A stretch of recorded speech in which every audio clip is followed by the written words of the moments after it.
What it is, what is up, what is good, gamers? Show enough 71, aka Digadulamite. Purple bling bling, yo.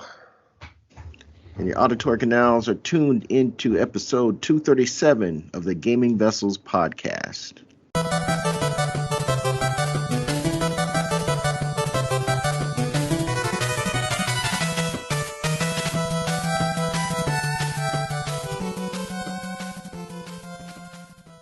And as usual, I'm not in the gaming studio alone. Along with me, I got my partners in crime. First on deck, it's Dez, aka the Bay Area Terror, aka the High Res Lover, That's me. aka the Cat Daddy, aka that gamer stepdaddy. How's it going, my friend? Oh, fantastic. I wish the rain would go away, but like everyone says, we do need it. So, just chilling here on a rainy Sunday, chatting with you fine gentlemen. So, yeah, things couldn't be better. All right. So, our show is a no-go without Trader Joe, aka Jabroni Chief. Yeah. But you might also know him as the Food Max of gaming, who can maximize your gaming dollar. How's it going? It's going good. I've been organizing this weekend. I haven't. I'm slow and steady. I thought I'd do more, but right now I am reorganizing my living room. I got things kind of the way I want it to be. Got my systems all nice and pretty on there. Got my entertainment center dusted because dust is just like the war that we fight. Whether I want to dust or whether I want to play another half an hour of whatever. So, but. Gonna try to do some wire management too, but right now I'm doing the old okay, what games do I want out here in this little area versus into my game room, and so kind of curating what I want to play and what it's going to be on more on my priority list on here. And so I actually made a space where I'm going to put a dry erase board up, where I'm going to actually get serious and make sure I keep my mental focus on the next game I want to play. That's awesome. Checking them off the list. Check it twice. I love to hear your enthusiasm, sir. Let's go. Oh, that's you're putting up a whiteboard. My goodness, that's. I actually had a spare whiteboard. You know me, the Mr. Deal Max over here. I found a whiteboard at Walmart. A few months ago, that was a really nice whiteboard, so I picked it up for $3, $4, and so that's in the kitchen now. Because the kitchen, I put a whiteboard up with kind of reminders on when I need to change filters and that kind of thing. Instead of putting it in my phone like everyone else, I have to physically write it down on the board. That way, I have a visual reminder. So, so I've taken my old whiteboard and I'm going to repurpose it for my games in progress. Reminders of what games I want to play, kind of thing. So. I always find just something just as another visual reminder. Hey, I got this game. Play this, play that. Maybe not buy this, buy that until I played this or that. So just depends. So. No, I think it's great. It could be a lot worse. Is all I'm saying. Yeah. Yeah. I know what I'm not going to be playing is Xbox for right now. So, but that's the whole thing in the nutshell. Oh man. No Xbox. So in our playlist, now that the Xbox, what was it? The Xbox month of Xbox is no longer. We're gonna have a post-mortem in the during our playlist. We'll talk about what our thoughts were regarding said experience. Y'all did this to yourselves. I'm still trying to figure out why y'all did this to yourselves.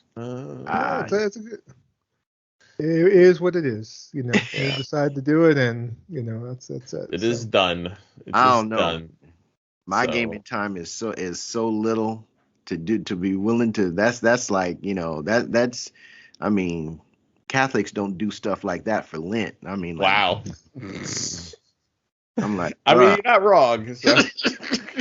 They're not wrong, but and as a former Catholic, I can attest. We will definitely that I would not have done that for Lynn. We'll go over it. We'll go over it. So that's all I can say about that. Ugh. All right. All right, folks. As always, what is always the first topic on our docket, it's going to be the playlist coming at you.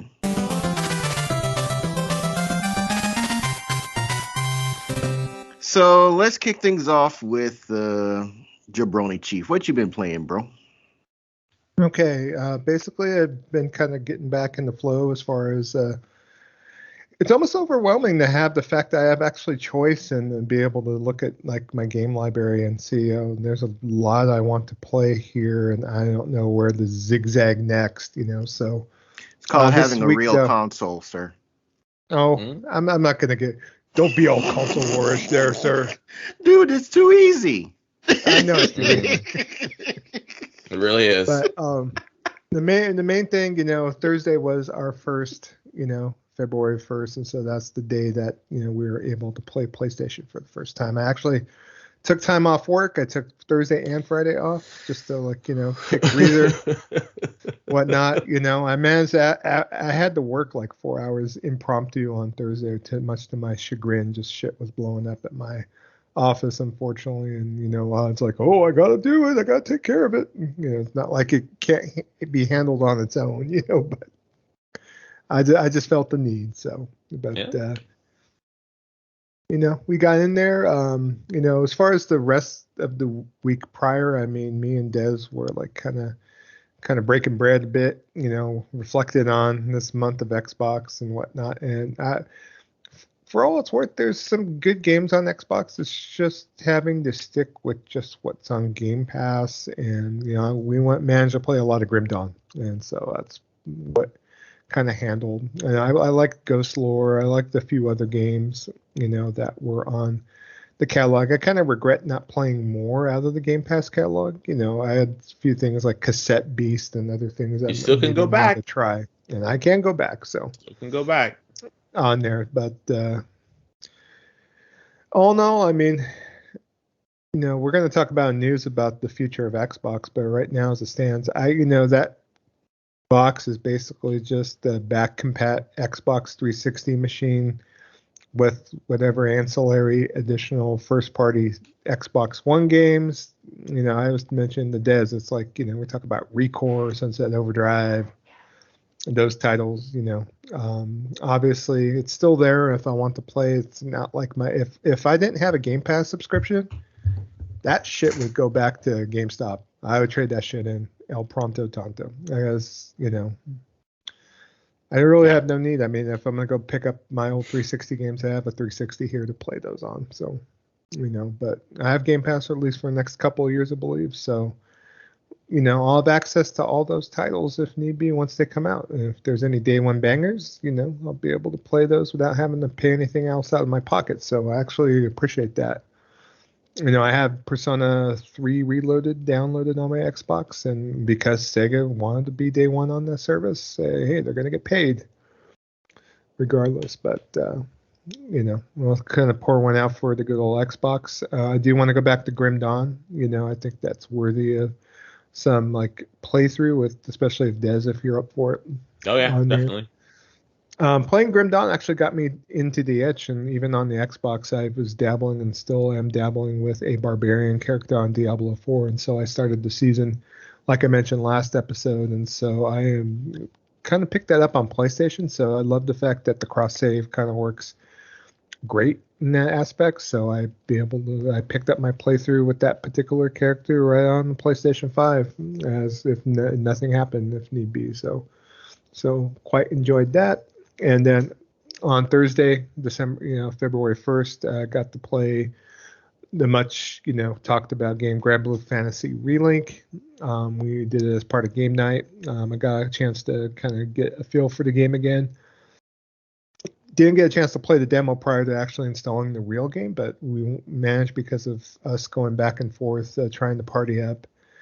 You have to actually play the game a little bit with the introduction and story sequence and run in the town before you're able to do multiplayer. And by the time I was able to join John BT, I think it was a point that he wanted to cut out because of the time difference. And so I actually went back with the demo and played the demo some more because there were some rewards when you did like 3 separate quests in the demo, and then also did the story mission, which also had a small reward as well. So, and then in my main game, I did, obviously comment. I did get the deluxe edition, and so I had a lot of like additional items that were part of the codes that came in with the purchase. And so, I was just trying to figure out what to do with all the systems in the game. I had, you start out with numerous party members, and so I was just dabbling in the boards as far as leveling up for each character. I kind of came to realize afterwards, and we do have a Grand Blue Fantasy Relink section in our Discord now, but Des posted a video and gave some good pointers on here, so I am going to go back, start my game fresh, and that way I can go ahead and concentrate, because part of the pointers is basically that it was stating that you need to try to plow through the entirety of the campaign for the most part, and then concentrate on doing the quests and the multiplayer afterwards in the in-game, where the grinding kind of starts. The game's supposed to be grinded. Yeah, and then pick a couple DPS characters and pick a couple of like support characters and kind of go from there, and try to level up everyone at once at the beginning. Just pick the 4 characters you want to roll with and kind of go from there. So I'm going to go and start a new save and just kind of go from there, kind of using the advice from sources out there. That way I could have a nice, good playthrough and kind of get into the end game. But the gameplay itself is just a great phonetic action RPG. Obviously your teammates are all AI controlled, kind of similar to a Tales game on there, and it's just has that kind of light, airy kind of anime aesthetic, and it's quite beautiful, quite a beautiful game on there. I'm running it in performance myself, so I'm running at 1080p at 60 frames. I haven't tried the 4K fidelity mode as far as to be able to check it out at 30 frames to see if maybe the OLED will kick in with any sort of like, any sort of free sync to be able to pull it up to 60 if need be, if it's uncapped. So I'll do more research on that. What mode are you guys running? Are you running fidelity or performance? Performance. Lock it. Lock it. I don't even know. I still haven't checked which mode I'm in. I haven't noticed any slowdown. I can say that. Well, it starts in performance mode, so it's in the options. So it literally starts in performance mode. That's why when I was setting up my stuff, I asked you guys, I'm like, hey, what are you guys playing in? And you guys were like, performance mode, and I was like, okay, so I just left it in performance mode, didn't change it. So most likely, Kev, you're in performance mode too. Okay. And it works perfectly. Mm-hmm. Yeah, I haven't noticed. I got no complaints, so game is good to go. So I'm enjoying it so far. Can't wait to dive back in, with a new character, new save, and kind of go from there as far as to experience the game a little bit more. And as far as what I've been doing in my living room and organizing my games, I've just been doing a lot of curating and installing, like I stated at the beginning of the show. So I'm getting a feel for as far as what I want to play next, including games on the Xbox, of course. But that's where I'm at. After I get my PlayStation all kind of set up, I want to take a look at my Steam Deck and be able to go ahead and download a couple games on there.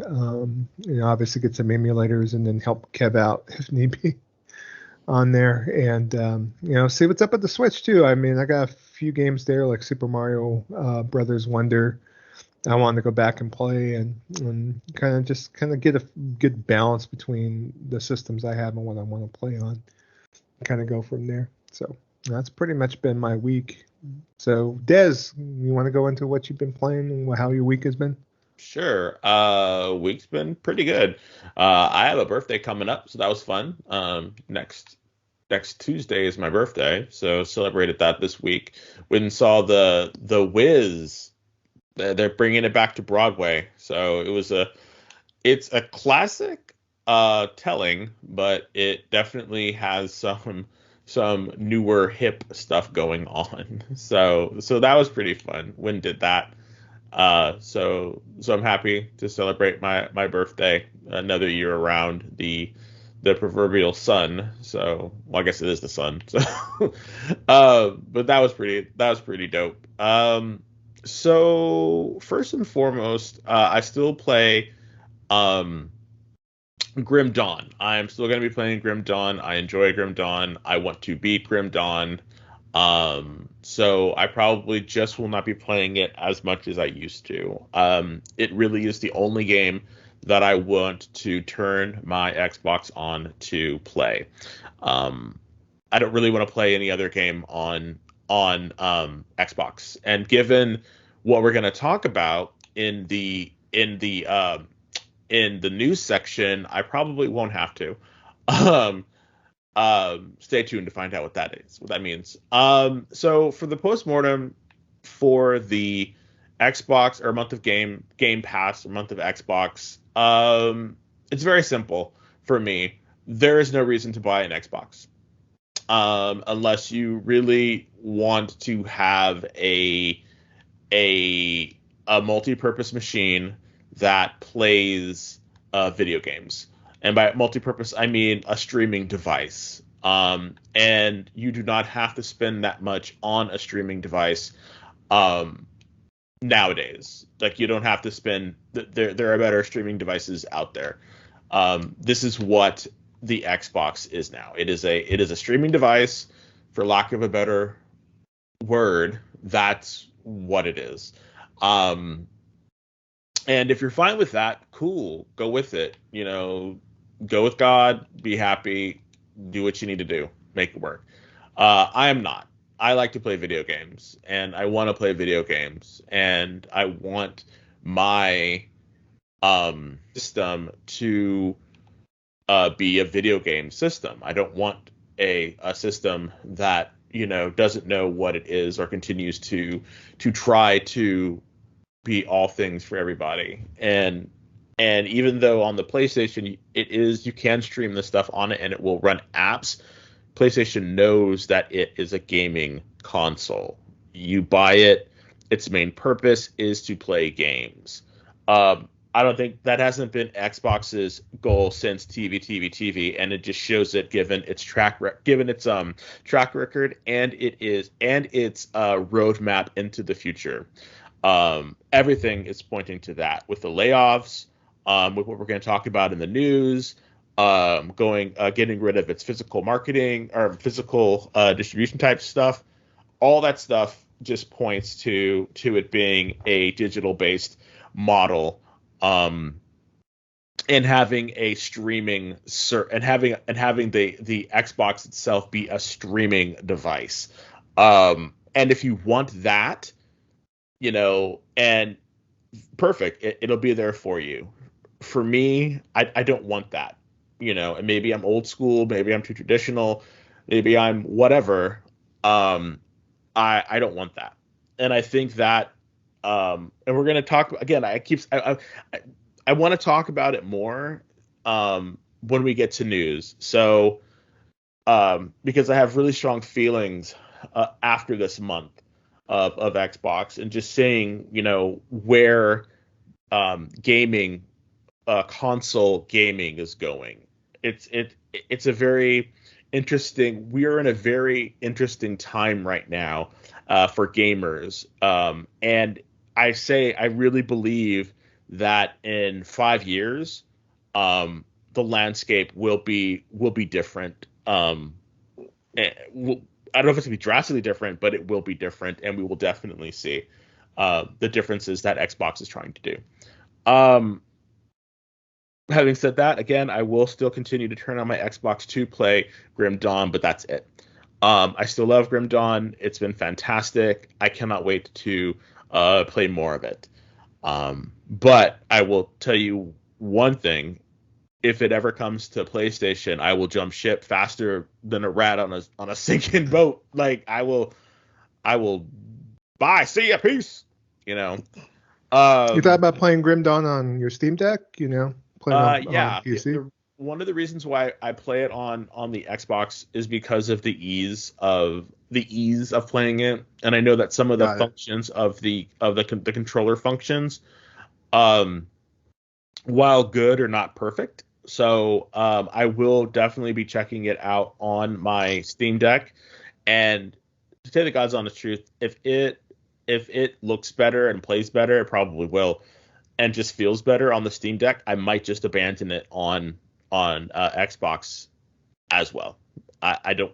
I'm just putting it out there, But at this point, it really depends. I'm kind of far, on the characters that I'm playing, but I enjoy the game so much that restarting wouldn't be an issue. So maybe I will try that out and see.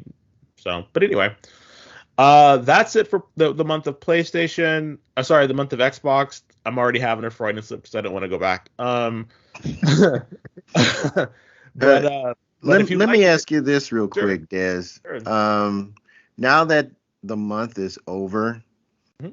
do you think you would have had, I'm not saying the difference would have been drastic, but do you think you would have had a slightly different experience if you had access to a Series X as opposed to just a digital only version?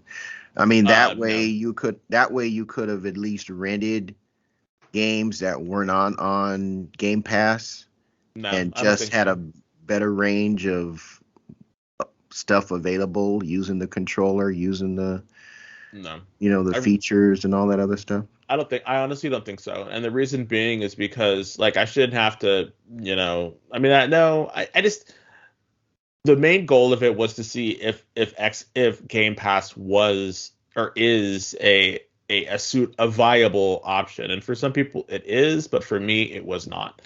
And I just can't I just don't believe that it would have worked for me either way. I Yeah, honestly believe that. I just think that it just is not its environment, its core values is just not it's just not for me. It's just that was the main thing that really, really just kind of hit it on the nose for me was it was just it's just not for me. Um so no, I really don't think so. I do think that the stuff would have looked better. That's for damn sure. The games will look better, but overall, it's just not. I don't know. They're Xbox is running a different game. They're running a different race, and I think that's what's crazy about the whole situation is the race that they're running is just completely different than everyone else. Like they're really trying to do something, and I just don't know if what they're doing is going to uh worth it. It's going to be worth it. Like I really don't. So I don't know. you know, yeah. For me, just to circle back, I don't want I to don't know. swing on your parade, but Okay. I think by having a physical disc, all you're going to be able to play is multi-plats anyway, and so we're just kind of getting a feel because all Xbox first party is going to be on Game Pass, part and parcel. So so it's just Yeah. the point of that, and Well, I mean, even with I still think that that could have been part of the equation, right? A game that you would have been interested in, and normally you would have played it on PlayStation. You could have played it on the Series X, and I don't know, maybe get a better feel for how you feel about the controller as opposed to the DualSense. I mean, different stuff like that. Maybe you would have had like an apples to apples comparison with regards to software. And I'm not saying you would have to spend money to buy games. I mean, you could game fly them or you could red box them or something like that. Hmm. That's I think just in my view, I get what the thought process was behind this, but I don't feel that it was complete without access to physical media that you would have been interested in either way. You know what I'm saying? I mean, yeah, no, I definitely do.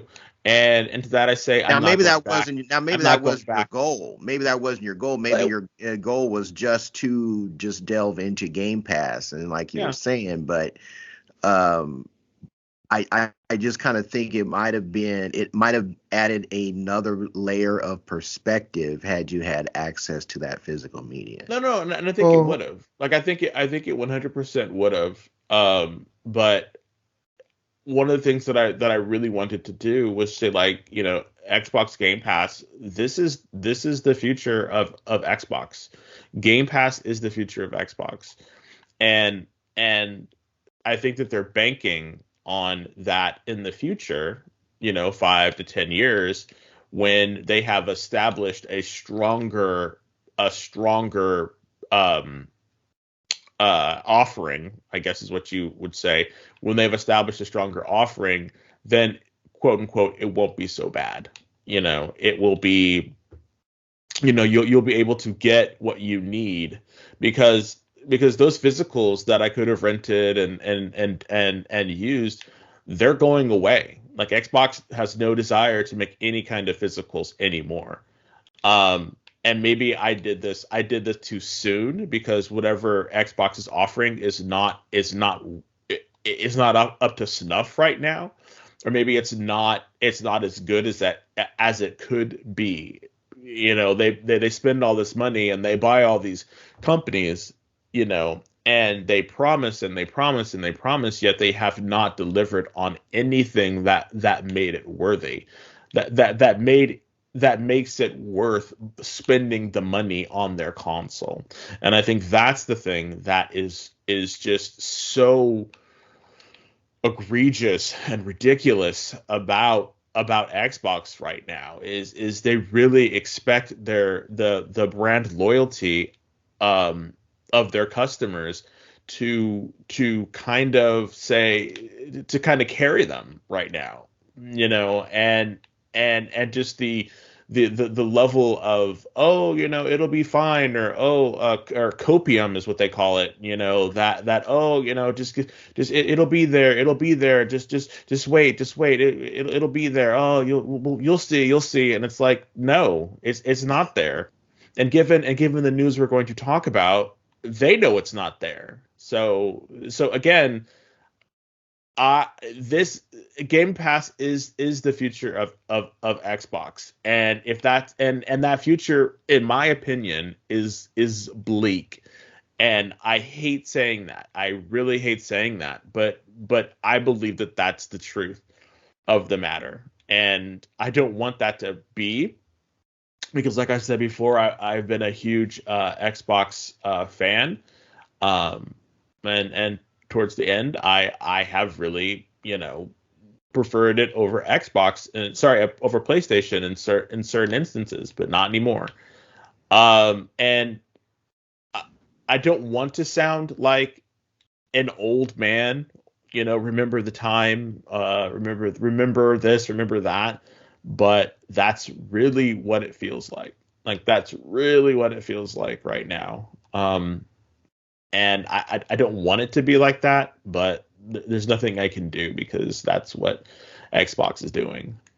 So I think, at least for me, Xbox, if I could have the Xbox that made like Phantom Dust, Lost Odyssey, Blue Dragon, original Halo, back on board, making some quirky titles, making some risks, Blinks, didn't work, but at least they tried, so.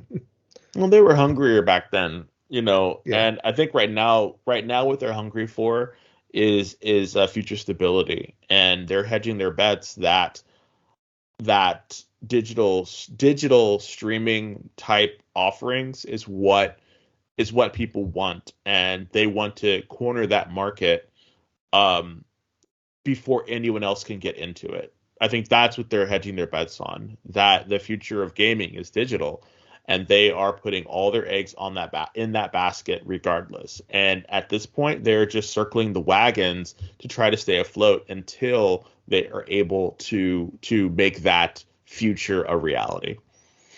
So, and you could take that to the bank. I think that's what's really going on. 100%.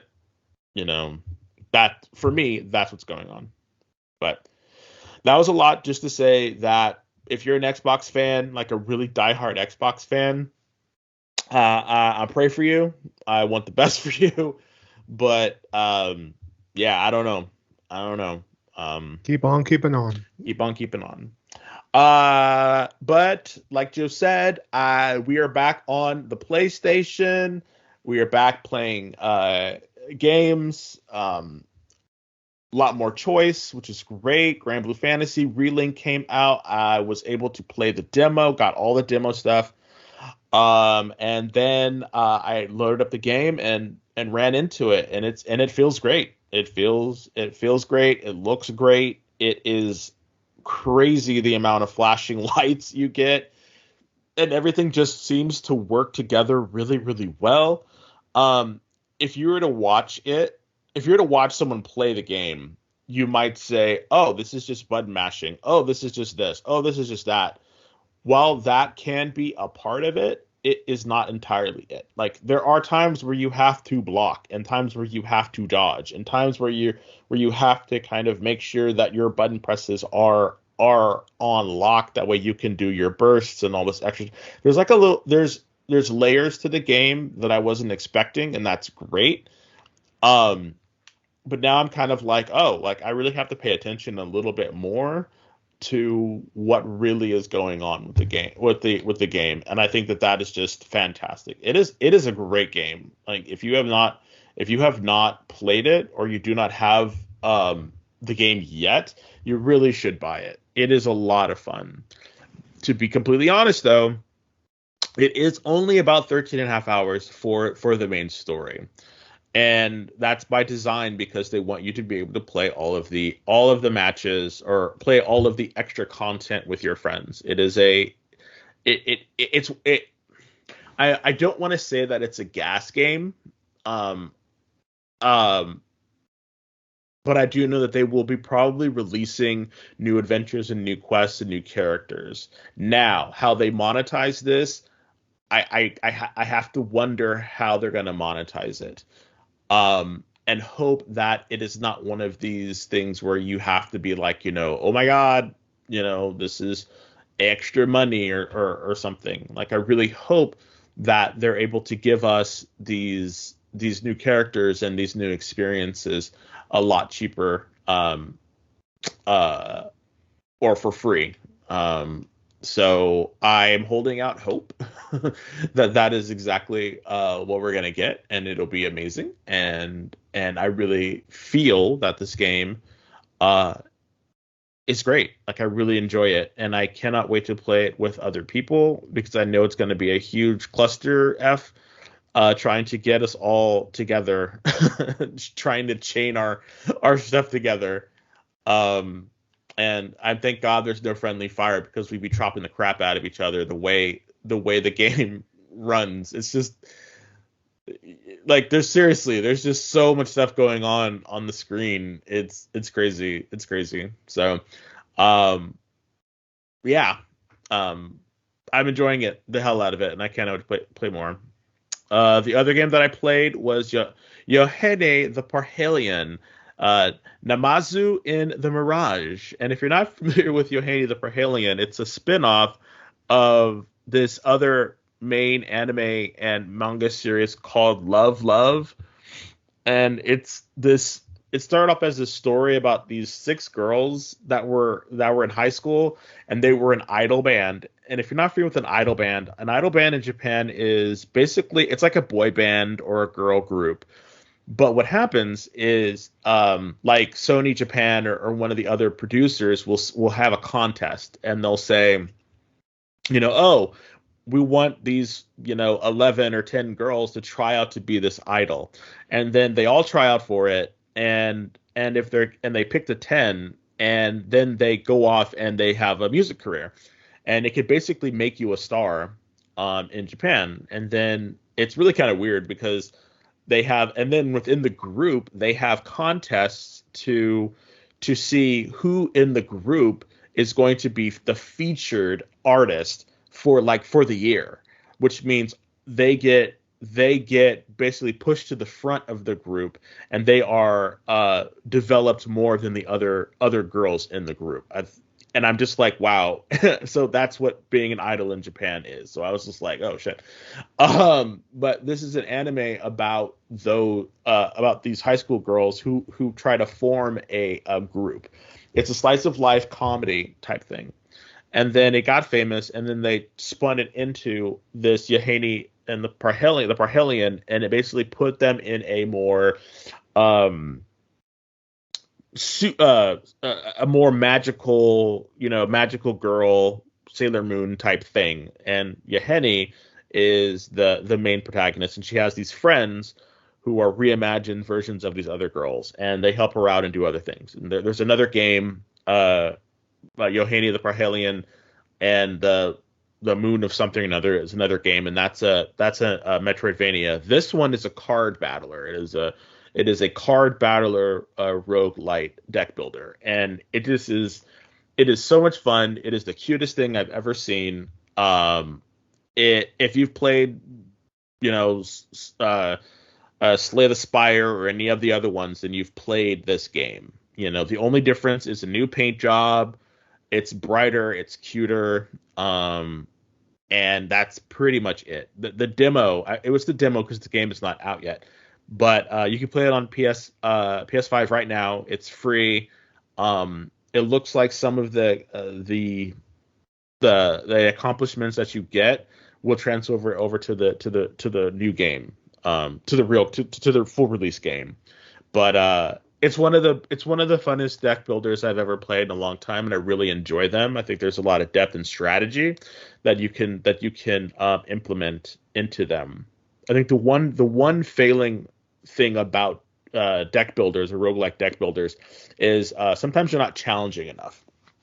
And I think that's because a lot of times it's kind of hard to make to kind of balance the challenge versus basically just trying to balance the challenge.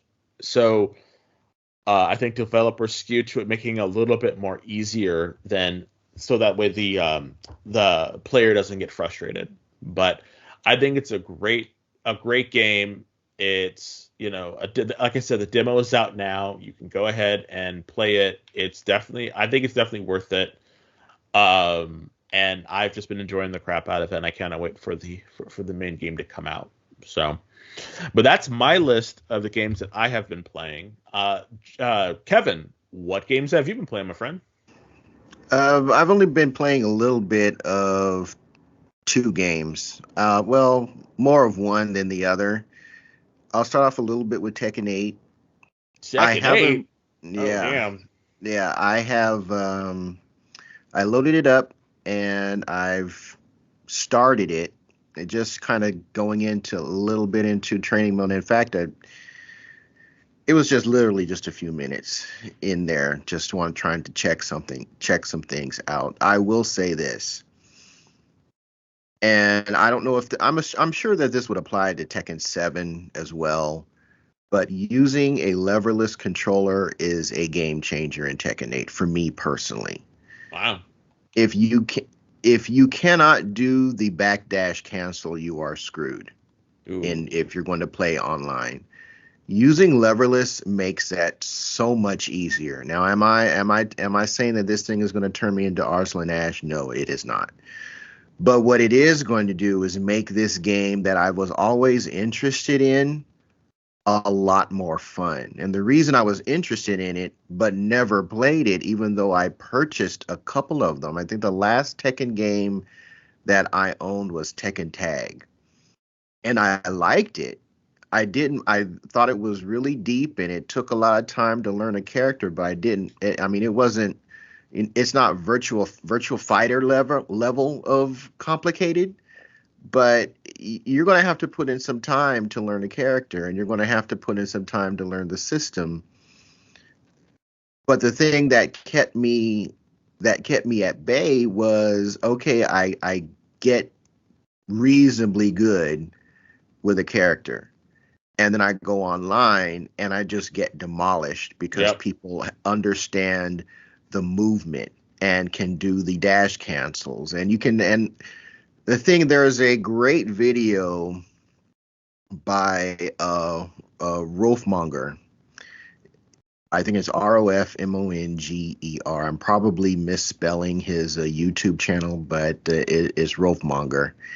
And he did an absolutely brilliant introductory video for Tekken 8, going into the differences that you're going to experience between pad, arcade stick and leverless control, and it's just a spot on video. So I would highly recommend folks check that out if you have an interest in Tekken 8, if you've never played a Tekken game before, or if you're like me and you're familiar with Tekken, but because you can't master movement through the conventional means, it just kind of kept you at bay. But I watched it's funny. I watched a couple of people play that, and I'm like, and I watched I watched the main ending, and I tell you that game, like they have a blast making that series. mm-hmm. Yeah. Like, and it makes me want to kind of play it too. You have it, right, Joe? You bought it? Tekken 8? Yeah, I did. Yeah, so I think I might have to play that next time I'm over at your house. Like I haven't played a Tekken game in forever, but just watching it, I'm like, I might have to try this just for fun. Like I'm not trying to like go to Evo or anything like that. Nah, y'all kill me.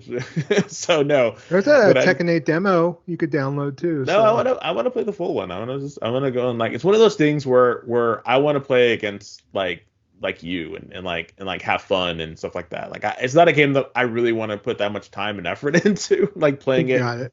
That is a fun, like, hey everybody, let's just get together and play Tekken and just for shits and giggles. Like I'm not trying to get good or anything like that. So yeah, I want my experience to be with friends. Yeah, EJ Ren picked it up as well, so we kind of have like a shared goal that this year we're going to be learning how to play Tekken. That's kind of sort of the thing that we're going to do. You're gonna send him to Evo? He's going this year. I don't know what he's going to be playing. Good for him. I don't know if he's going to be playing Tekken, or I know that the game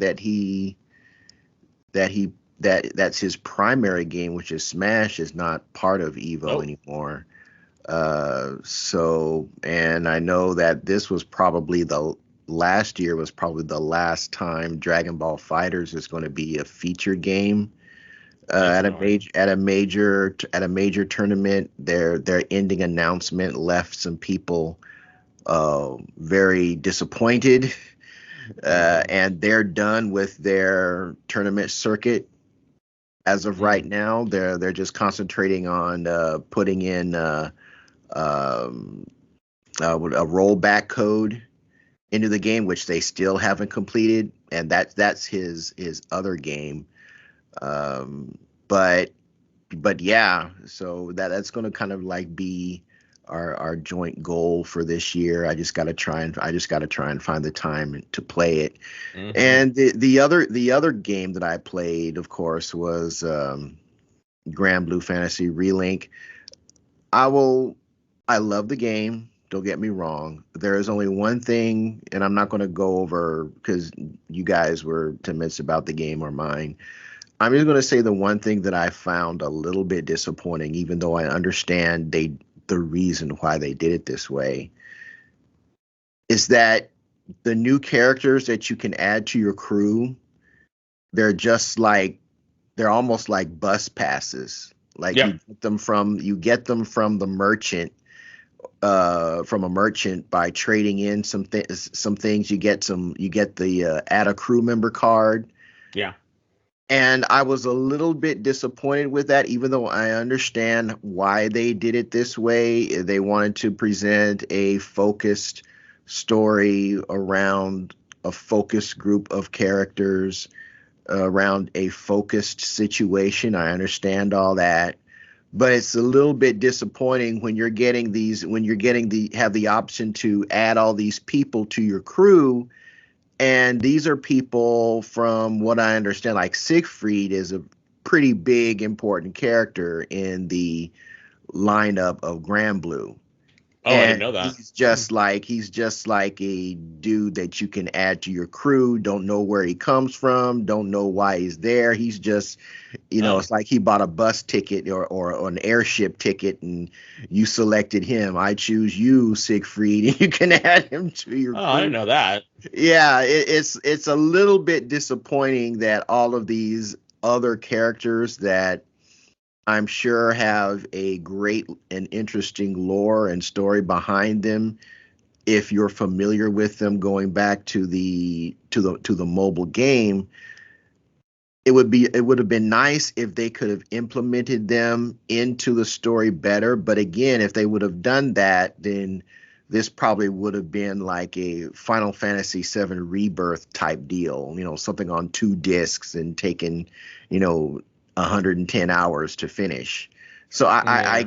I get why they did this. I think there was a dedicated, they had a focused idea for this, and that focus is good.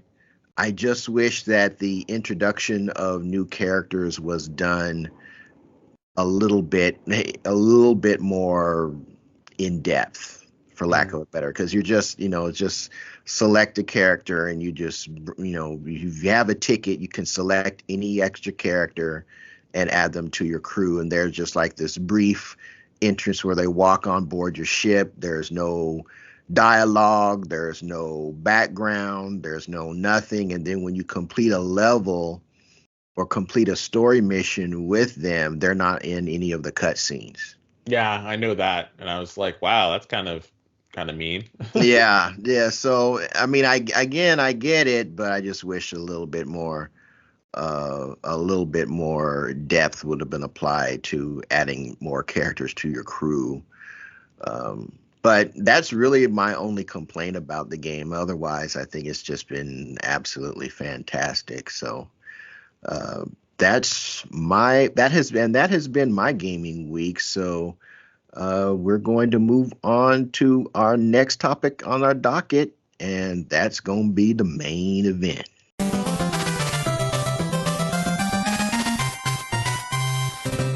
All right, Diz, you got the mic, man. Alrighty, so for this week's main event, we have a very interesting. I think it's a very interesting question, and that question is: what are your thoughts about using walkthroughs for video games? Have you ever used one? Let us know your thoughts, and we'll discuss them in our next episode. I'll start. I have used walkthroughs before because sometimes they just sometimes the game is just a little too crazy, or especially with RPGs, and I'm just like, I don't know what I'm supposed to do. And I know back in the day that I guess that was part of the charm of some of the games back then, but man, oh man, like I just couldn't play some of those RPGs because I didn't know where I was supposed to go. And I remember Joe was talking about some memories before, and where they would used to have like helplines, video game helplines, where you could call up and they'd give you little hints and secrets about what you can do and what you could find or how to do this or how to do that. So the Yeah, aspect of walkthroughs has been something that's like been forever a part of gaming. You're gonna say something, Joe? yeah. Just you know, prior to the internet, it was a lot of just gaming magazines with like some Yeah. strategy guides, of course, and calling the actual game manufacturer directly on there. I never called a 1-900 number though. I could tell you that right now. So Oh, you never did. uh, Oh, no, thought I you called did. a 1-800 number. So like back in the day, Sega had their 1-800 USA Sega I line, and never knew that. so I never yeah, knew what they that was. actually had people that would help. I had them mail me some maps to Fantasy Star One on there. Oh But wow. this is after I was really stuck. because Master System wasn't the latest greatest system out there. It was really kind of a second fiddle to the NES, and so I was stuck. And this is a game I actually played for months. I had graph paper. I was drawing the actual layouts of each dungeon if need be. And so yeah, I was in it to win it, and they really helped me out actually get past this one part. And then they offered to send me all of their graph labeled maps, I guess, that someone let them. Some player actually sent them all these maps of all the dungeons in the game. Wow. So I eventually did get the actual letter in the mail with all the maps if need be. So that is, I mean, stuff like that is so cool. And I know that now you can do that on the internet, and it definitely is a lot easier. We have a lot easier time. I remember I didn't even know about walkthroughs for the longest time, and I'll never forget. It was Lufia 2, Rise of the Sinistrals, and I was playing that. Fantastic game, by the way. If you could pick it up, definitely worth it. And I didn't know what to do. And so I was just like, damn it. So then I found Game Facts was the website that I used to use all the time, and I just absolutely just loved it. It was just, I could go there, I could look for Game Facts, and people would actually write these really in-depth guides about, chapter 1, go here and do this. Chapter 2, you can go here and do that. And it was just this very funny, oh, okay. And they would literally help you go to where you needed to go in order to find whatever it is you needed to find. So I was always like, okay, this is fantastic. Because I didn't know what certain things were. And it got to the point where I would go to work and I would literally print out the guide. I would print out the guide and be double spread, and I'd have this book of a guide, and I would sit there and I would read it through. This is before I had access to full-time access to a computer. So this was the late 90s and stuff. And so I'm sitting here, with my partner at the time, and he's reading where I need to go, and I'm like, oh, okay, well, where do I got to go now? And he's like, oh, go over here, and I'm like, okay, well, what's this? He's like, oh, you have to go over there and talk to that person, and it was just really kind of fun because we would just sit there and I'd play, and he'd help me out, and it was just really fun. It was just a really fun kind of silly way to spend time, in a really nice kind of way. So I have a lot of really fond memories of playing RPGs and using the whatchamacallit, the walkthrough. The FAQ. And it's just really kind of, I don't know, it just felt like, yay, I can actually get through this and not bang my head against the wall, because I don't know about you, but I'm not the smartest cookie in the sorry, I just cracked myself up. I'm not the smartest cookie in the bowl, so having the ability to just kind of do what I need to do, because as you get older, you have to pick your times that you're gonna play games. That's just how it is as you become older and have to make money and do all this other sad stuff when you're so. But yeah, I definitely use them, and I still use them to this day, and I just absolutely adore them. Kev, have you ever used the FAQ? And what are your thoughts about them? Are they cheating? There was a time I probably would have said, yeah, they're cheating.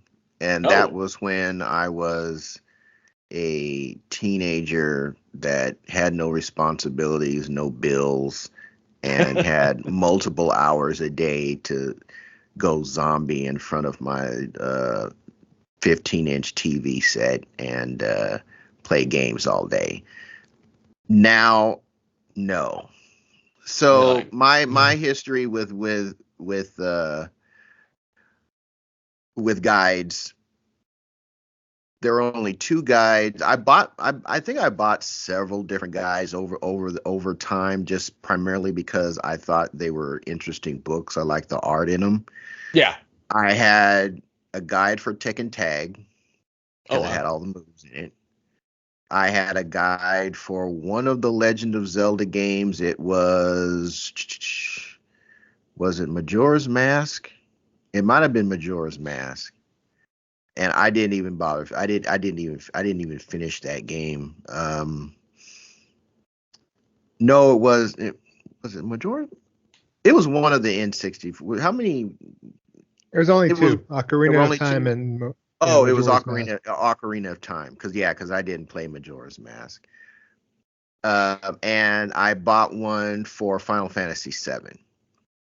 And the reason I bought them for Zelda and 7 was, number one, I started hearing about all these awesome materia that you had access to, and it's like if you get to the end of the game and you don't have Knights of the Round and the repeating materia, and I think there was like another one that you needed, and one or two of those you had to get from breeding chocobos. There was no way I was going to be able to figure all that stuff out. I just knew that. And as it was there, I wound up, because I had multiple saves. It was back, I used to do multiple saves. I don't do those anymore. I probably still should. But I had to go back a little bit because I had gone past the point where there was one materia that I would not be able to go back to, so I had to go back to an older save and continue from that point. And that was for Final Fantasy VII, trying to get one of the materia. So I used guides in that way. But now that I'm older, it's like, yo, I got limited time. I still love gaming. My love for gaming has never diminished. It's still my favorite hobby. It's like primarily right now my only hobby. And because I have such limited time, even if it's something that I probably could figure out if I put enough time behind it, spend enough time going here, going there, talking to all these NPCs, it's like anybody got time for that over here. Yeah. I'm working a full-time job, I'm working a side gig, and it's like the amount of time that I have to devote to this hobby has just plummeted.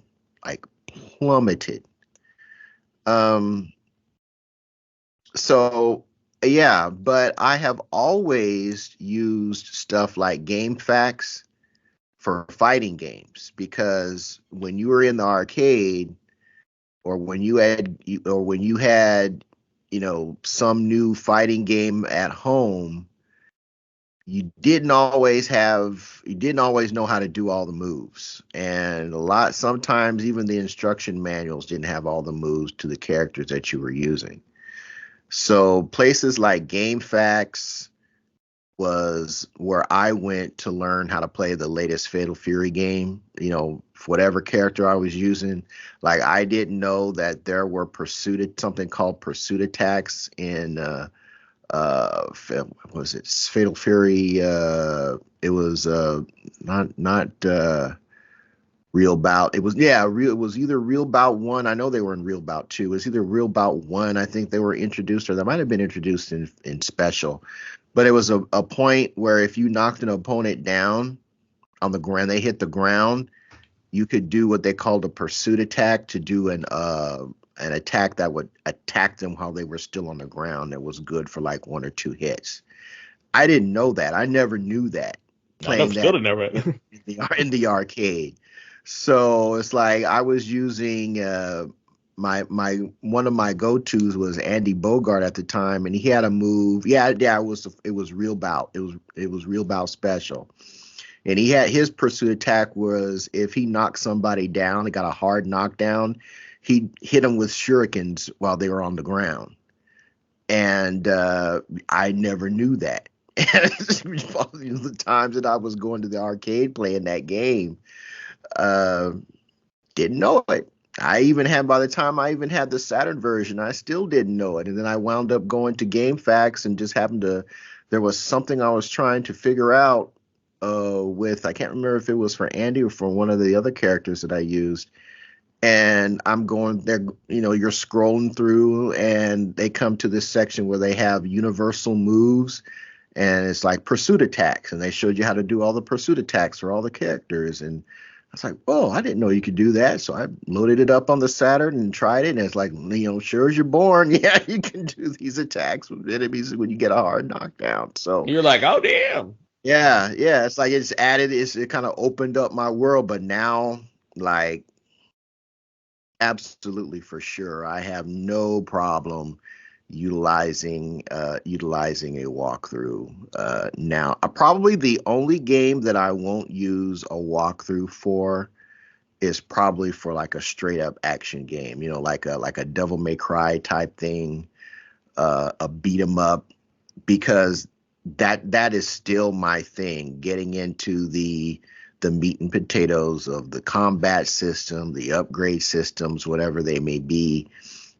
I love doing that and configuring my character to do whether I want to, do I want a glass cannon? Do I want a balanced character that's got good defense or a little bit more defense and maybe does less damage? I love getting into the meat and potatoes of combat systems for 3D action games. So that's probably the only type that I won't do a walkthrough for. But everything else is fair game. Yeah, I'd have to agree. Every now and then, like if I'm getting trounced, and maybe there's like a better way to do something, sometimes I'll do that. Like I'll look and I'll say, okay, like I need a little bit of help, because there's definitely people who get paid to do this, and now I just go to YouTube. Yeah, it's like by the time I think about it, somebody been done had a video up about it. Exactly. So, but I will have to say, let's pour one out for old school. What is it? Those Prima games. Brady The games. Yeah. Prima. Those books. Like I'm sad for those. Like I had a couple. I think if you were a gamer in the early 2000s, late 90s, you probably got some in your closet. For some obscure game that you thought, oh, I want to beat this game, and so you bought one of them old things at like Barnes and Noble. I still got my Tekken tag and my Final Fantasy VII one.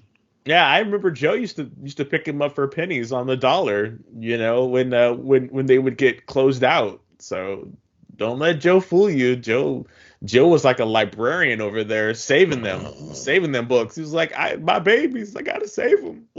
They're all in my garage right now, actually. So see, told you that man can create a library in his garage.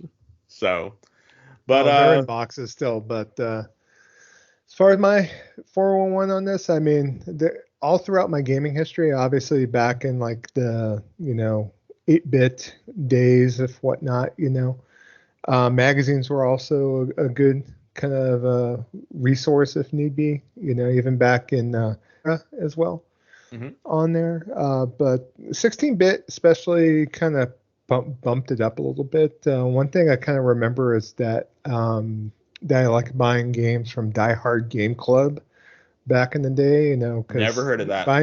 Buying Japanese games is a little bit daunting, and I was buying Japanese RPGs, and they came with like an introductory walkthrough. So even though you didn't have the wherewithal to understand the full Japanese, obviously they didn't give me a full walkthrough. So in hindsight, buying a Japanese RPG in Japanese is probably not the best way to go, and I never really progressed like that far in any of the games I bought that way.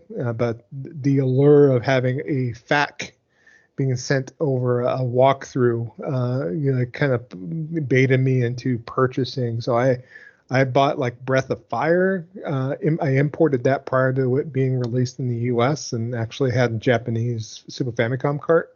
Oh, wow. And I also did that with Tales of Fantasia because I was just super excited to play this game. And then also I did that with Star Ocean on the Super Famicom as well. So for Star Ocean game, Yeah, Joe, you're out of control. I was out of control. I was in the early 90s and I had a government job and I had a credit card. So guess what I was doing? Joe was like, I wasn't out partying. Joe was like, playing Breath of Fire in Japanese and trying to imagine what the hell they were saying. So it's like, see, I love that. I love that about you, Joe. Joe was like, you want me to go where and do what? Nah, I got Breath of Fire at home. Bye. That's great. That is awesome. Now, another thing that's kind of funny that we don't really talk about too much, but back in the day in the arcades, especially like in 93, 94, those move lists that someone would come in with, like written on a piece of paper, those were like freaking gold, for God's sake. I remember with like, MK or, I didn't play MK, but even Street Fighter and some other games, especially if someone brought in the fatality list, because, it's not like you could go online and look up all this stuff back then. You had to rely on your network of people that you talked to. And if someone had a move list, or something, even back in the day when you played, a lot of fighting games, you could tell like they would have the cabinet art with some of the move sets like listed as far as some of the moves there for you, but obviously you didn't have every move listed on there. I remember back in the day playing KOF and trying to figure out because they had all the moves on the actual side of the cabinet, with all the character portraits, and it just those little mysteries were always like kind of cool. And you had to play that game with a friend because you couldn't and let your friend kind of test out on you, because you couldn't do that with just some rando who had a quarter on the cabinet waiting for you to get off the machine, So you really had to either play or leave, So to try to get ready to play any of those games was hardcore, I remember, especially when the arcade was kind of like dead, like I saw my friend go over there putting like a quarter on each side and then sitting there and just playing around and figuring out some moves and trying to do it that way. So damn.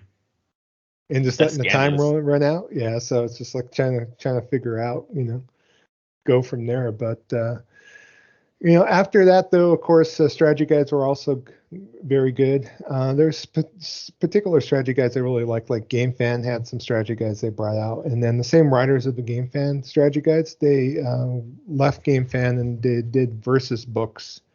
And Versus had some of the best Japanese inspired strategy guides. Like they did the unofficial Final Fantasy VII strategy guide on there. They had a few others as well, but yeah, I just remember those just being, the layouts were just chef's kiss. It's like, I think Nick Rocks, if you remember him from Game Fan, did a lot of those strategy guides on there. And one of the ones I had that I was dog-eared by the time I used it was the Phantasy Star Online strategy guide that I bought when the game first came out. And it was just kind of cool to have all the maps in there. Obviously I played that game to death, and it's obviously some strategy too, as far as some of the stuff you could buy and so on and so forth. And strategy guides, they almost function in a way, especially if the author was competent and the layouts were awesome, as far as almost like an impromptu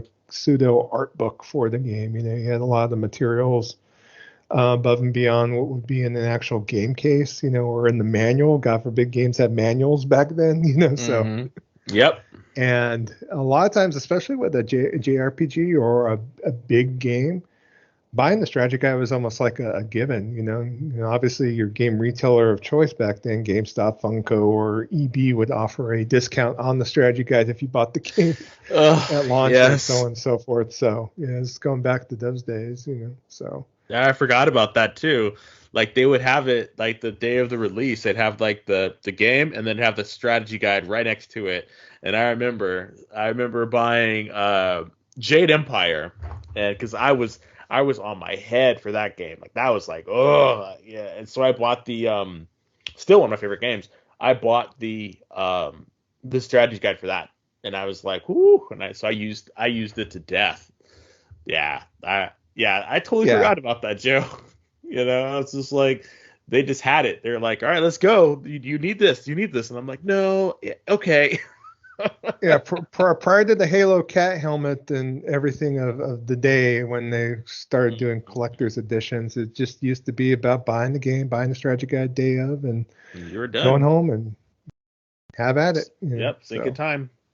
But yeah, thank you guys for this is a really great conversation. And as always, we would love to hear your thoughts. So the next episode will be our vessel line. And we will talk about your thoughts because we have a little spot in our Discord for the vessel line, and you can join our Discord and you can answer this question, and we talk about it. We mull it over. It's a really great time. So please think about doing that. And at the end of the show, Kev will tell you how you can join our Discord. But you know what follows me. It's the Jabroni Gaming News.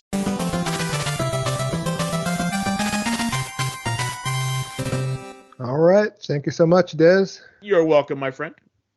All right. So as far as the big news that we kept referring to at the beginning of the show during the playlists, when I came up with the notes for this particular episode, when I did the outline, I mean, we're going to talk about the state of play. The state of play happened this week, and it's going to kind of be a footnote, or we're going to talk about it after this big main news. And so there's a lot of news that has been leaking about Xbox in the last couple of days. And so there was, of course, a data mine of Hi-Fi Rush with the recent update. And data miners did find out the fact that there are like anniversary T-shirts in the game that refer to both the Nintendo Switch and PlayStation. And so it's been kind of rumored that Hi-Fi Rush is going to get released on other platforms on there. So that's kind of what's been shown there as far as the data mining of that. But then today, Xbox Era came out and basically stated that through their sources, they have found that Microsoft intends to release a number of first-party games, including Hi-Fi Rush, Sea of Thieves, on rival platforms. According to their sources, they have asked to remain anonymous, of course, but that list also includes Bethesda Game Studios' Starfield. So, yeah. I think, so, yes. the heads over at Sony basically looked at Phil and they're like, "So Phil, how's it going over there?" And he's like, "You know what? Fine. Let me just put this on your system. We can get on with it." Yeah. So according to the rumors right now, they are planning a launch for Starfield on PS5 post the release of the already announced Shattered Space expansion for both Xbox and PC, which is on target to arrive at some point later this year. According to their sources, though, Xbox Era also been informed that Microsoft has made additional investment into PS5 dev kits to support ongoing development efforts as well. So, yeah.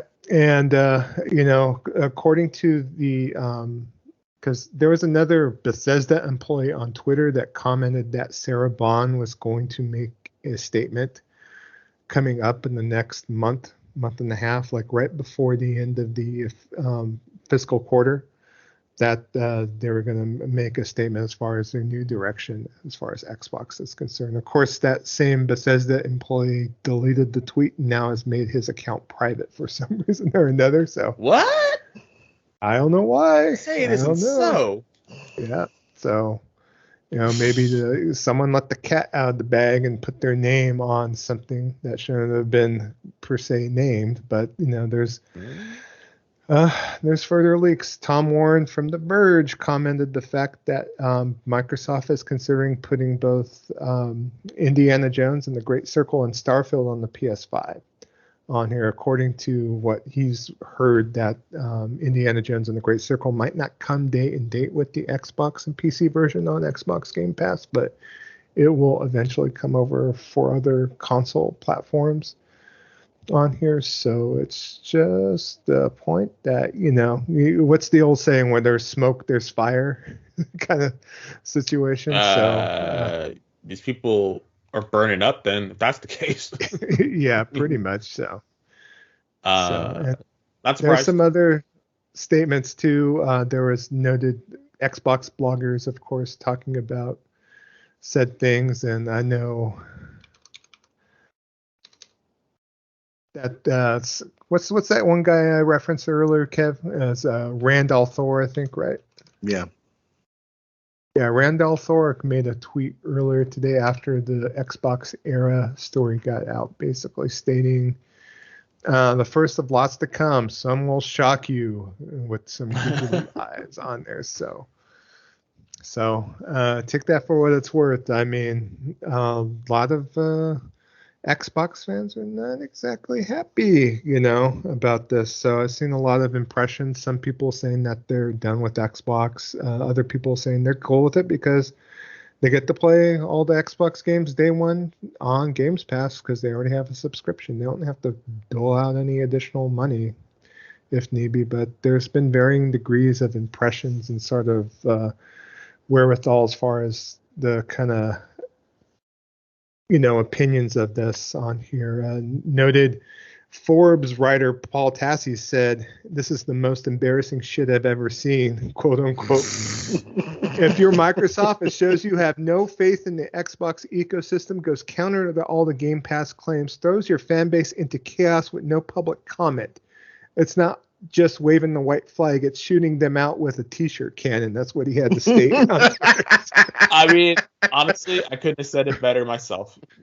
To be completely honest with you, I could not have said it better myself. This man knows what's going on. Could not have said it better myself. Yep. There's another opinion.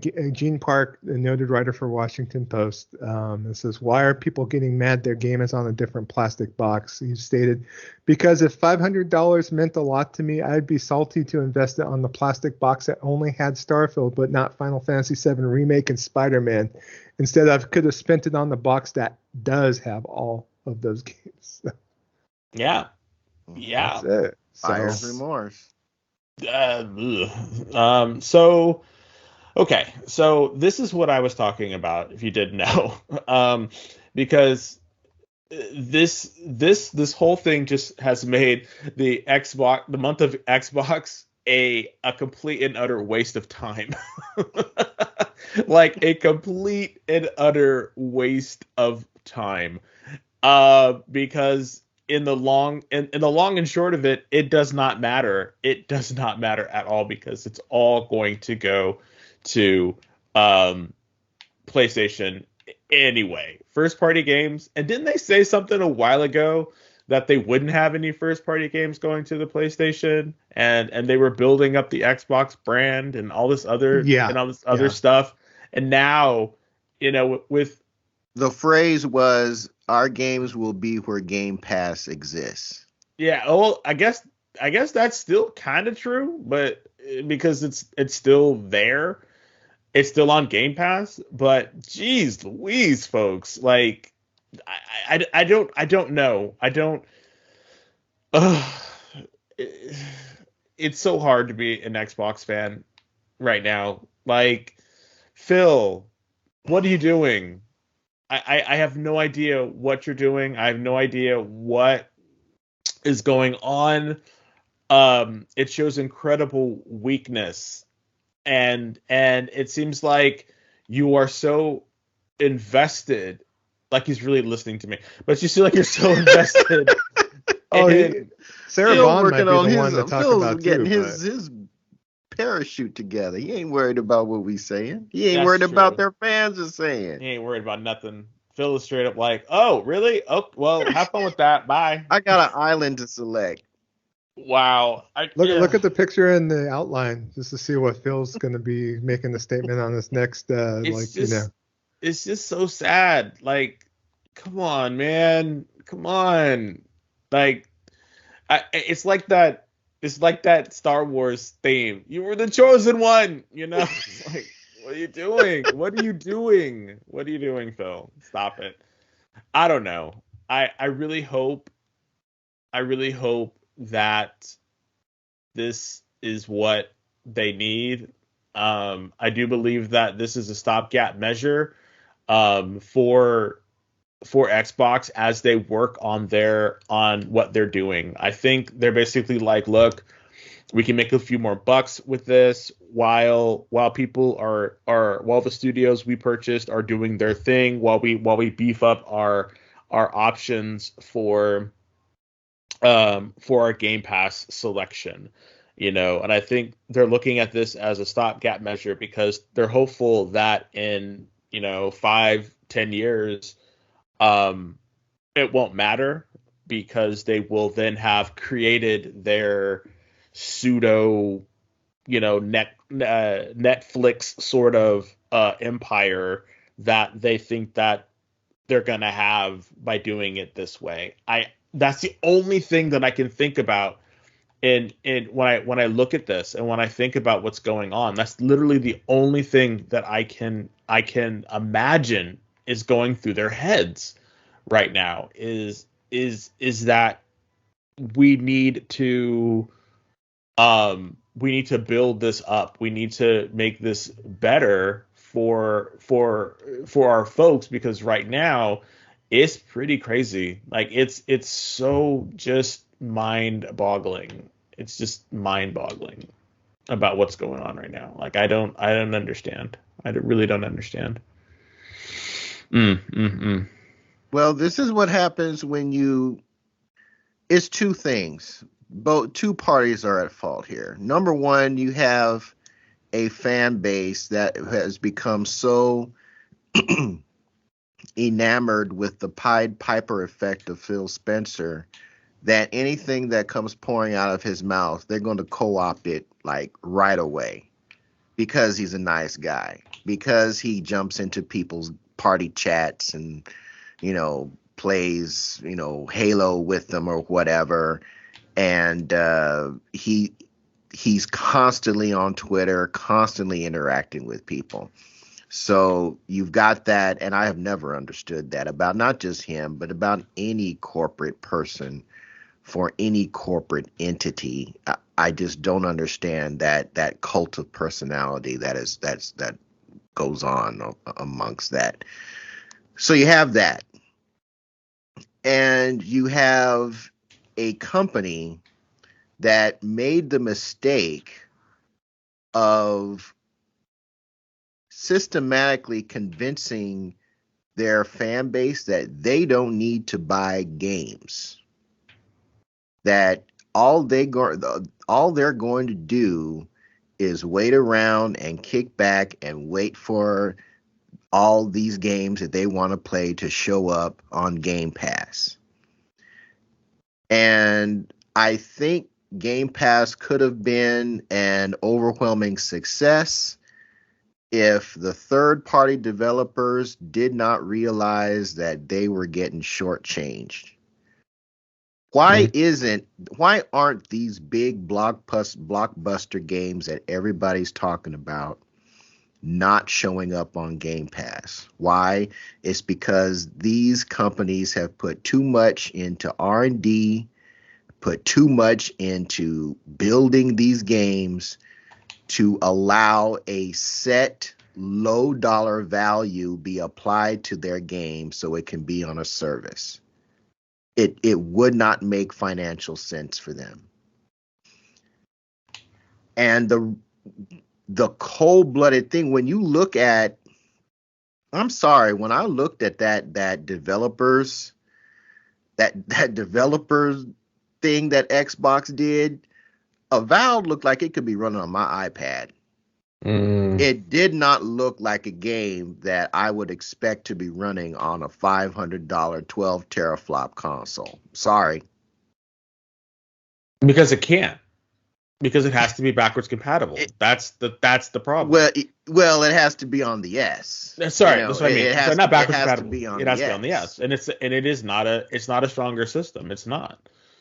So. And I'm looking at this, and the Starfield was supposed to be the one, and I tried that game, and that game bored me to tears. People that have put in multiple hours, put in whole lot more time than I have come away from that game saying that, well, it's just not good. You're walking everywhere. There's no vehicles. There's some people are saying that there's not even a real sense of changing anything once you get to the end game. So all these, that's what you're going to get when you have accepted the lowest common denominator to put it on your service.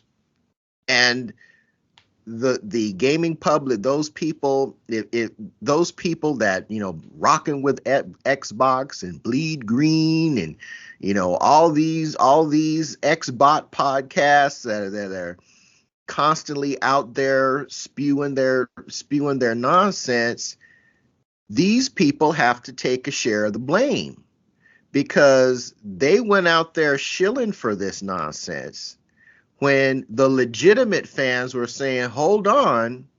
They were called ponies. They were told, well, why do you care if somebody else can play your game? Why do you care about this? What about the people who can't afford to buy a $70 game, this, that, and the third? And this is where we at now. And this is especially, now I crack my fair share of jokes on the Xbox, but this is actually kind of sad for me because nobody believes it, but there was a time where the Xbox was my preferred platform. Oh, yeah. Particularly during the original Xbox PS2 days. Mm-hmm. If there was a game that was on both consoles, I always defaulted to the Xbox. It looked better, it ran better. If the only reason I went with the PlayStation version of a third-party game was because it was only available on PlayStation.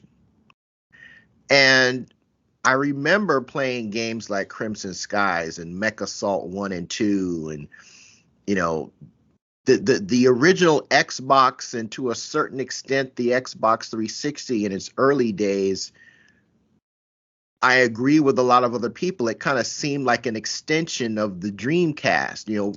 If the Dreamcast would have continued, it could have been something like this. You had Panzer Dragoon Orta on the original Xbox. I can't tell you how many hours I spent playing that game. The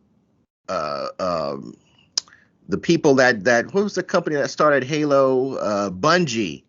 They had Otogi, which was a fantastic third-person action RPG. They were coming out with games that you couldn't find anywhere else, graphics that you weren't seeing on any other console, and implementing tech that was not that caught Sony with their pants down. Sony never did think that online play would catch on the console like it did. But it was Xbox that came in and said, "Look, you're going to need a broadband connection to get online." And then they took all the complexity. They began a process of taking the complexities of communicating verbally with people online, pulling those complexities out. And then when the 360 rolled around and they came out with parties, it was over. I mean, if you were going to play a multiplayer game and you had access to a 360 and a PS3, assuming your 360 didn't red ring, you were buying that game on the 360. So I mean, that is the Xbox that I remember. That is the Xbox that I loved going back to. That is the Xbox that I wound up replacing 8 freaking consoles because I knew that's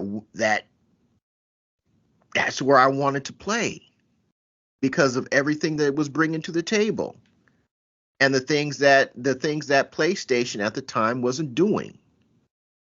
And here we are. That company has long, those people that had that drive, had that vision, are no longer there, which is no surprise. People move on. But the legacy of that died when they left. And that's how we have the Xbox of today. We have the Xbox of, well, we need to put in this Connect. We need TV. We want this to be more than a game console. We want this to be more than this. It's always got to be more than this, more than that. We can't have a focused, directed purpose for a consumer product from Microsoft. It's got to be this do everything, this Swiss Army knife box. But at the end of the day, people go and buy a console to play games. That's it. Anything else is ancillary. It's not even really part of the picture. I can't tell you the last time I put in a movie into my console. Yeah. Yeah. No, I feel you. And this is where we're at, and it's unfortunate and it's sad. And these people that are barking and mad now, some of these folks were the same people that were saying, "Oh man, that's a great idea, Phil. Yeah, Phil, that's awesome. I can't wait to not spend any money on these games. Yeah, this is what I want to see. This is what I want to hear." And following and accepting the nonsense is what brought us to this point. Now I'm going to ask you guys this, and I've heard several people on different podcasts mention this. I just want to get your see what you guys think of it. Having Sarah Bond, if this is true, having her be the face of breaking this news to that part of the gaming community, a lot of people, and I'm kind of in agreement, seems like Phil is like pushing her in front of Truck Coon to get hit by that, because there's going to be a whole lot of backlash behind it, because this is Phil's doing. This ain't Sarah Bond's doing. This is Phil's program. And I'm in agreement with some of these other folks that have been outspoken about it. Phil should be the face man for this. But instead, they're going to push Sarah out there to break the news to this. I hate to be the one to say it. Shout out to Porter Rock, and he mentioned it on his last podcast, or one of his last podcasts. It's like, what's going to happen. It's like, look at her skin tone. What do you think that the worst of that gaming community is going to be talking about when she drops this bomb? Well, Phil can't be a bad guy. So Phil can't be the bad guy. It's corporate cowardice. Well, he can't. He's pushing her. He's pushing her out there. Okay, you take the hit. Well, again, he cannot be made to look. He controls his own narrative, and he knows that it's gonna look bad, and he knows that people are gonna be like, "But Phil, why?" And he gets to soft shoe it. At the end of the day. So I'm not surprised we're hearing it, from someone other than Phil. And yeah, you're right. It's a terrible look, and I really wish that they wouldn't have, done that. But this is what corporate people do all the time. So on that aspect, I'm kind of not surprised. But on another aspect, I just wish it wouldn't have happened like that. So, but yeah, this is not the end. We definitely will hear more about it. So, yeah. I saw a tweet saying that poor Sarah Bond's going to be stoned by the Xbot community on during February, during Black History Month. It's like, hopefully they do it after February. If this is for spring, it's got to be well past February. Well, so no, it's like this ain't it. It's, take responsibility for your program. And you're right, Des. I mean, this isn't just a Microsoft or an Xbox thing. Corporations do that all the time. Hell, one of the pissant jobs that I was working in some office many years ago, the same thing happened to me and another coworker because of a screw up that a higher up did. So I get that.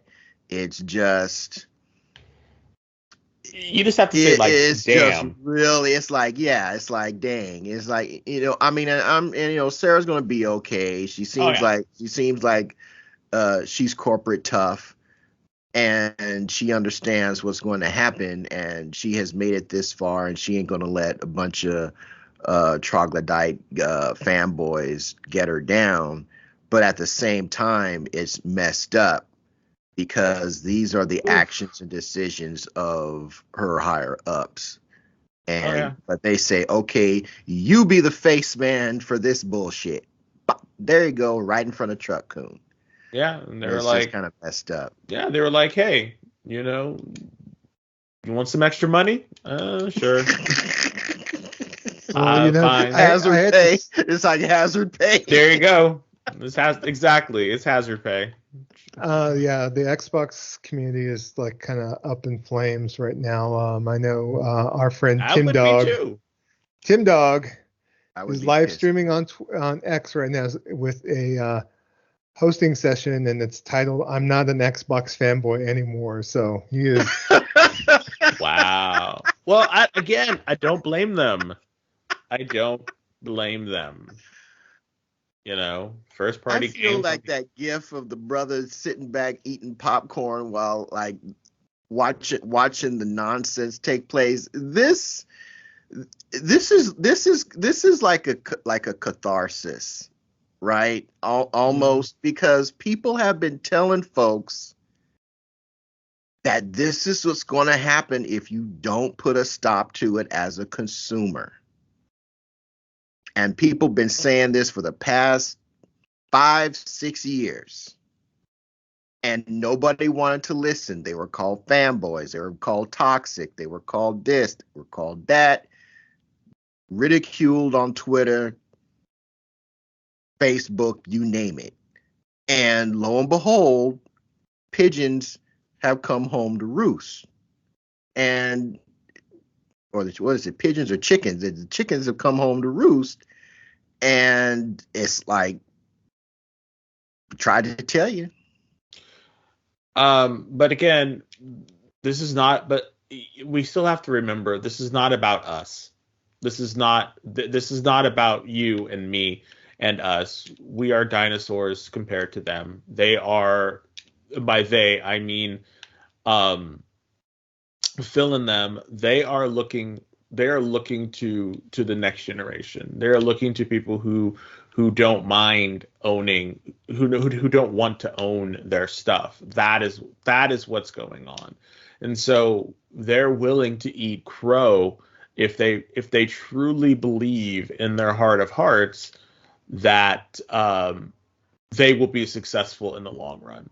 So this is for the children of Generation Z. Is that what you're saying? Oh yeah, I 100%. This is not about us. And be completely, honest and open with yourself. These corporations can give a damn about whether if you're a pony or whether you're not. As long as you spend money on their stuff, you're okay in their book. They could give a damn about that, especially right now when they're trying to, by they I mean Microsoft, is trying to change who they are. So yeah, they're willing to eat crow because they don't care. They don't care about it.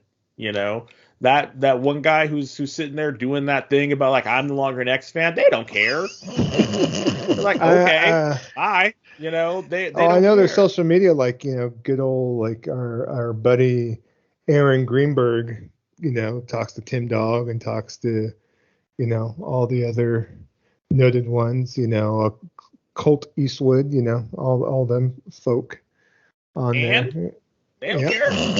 I know, they don't care. They've been paid. Exactly. They have been paid. The I've checks been have browsing. cleared. They don't care.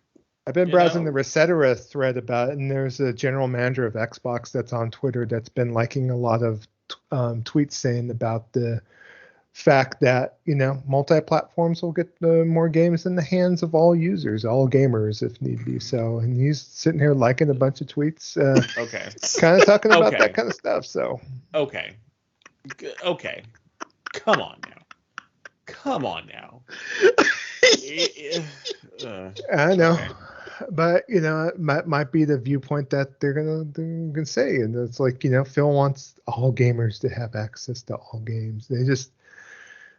I've seen other. What makes your box different than your competition? That's the thing. That's the thing that those earlier corporate execs understood.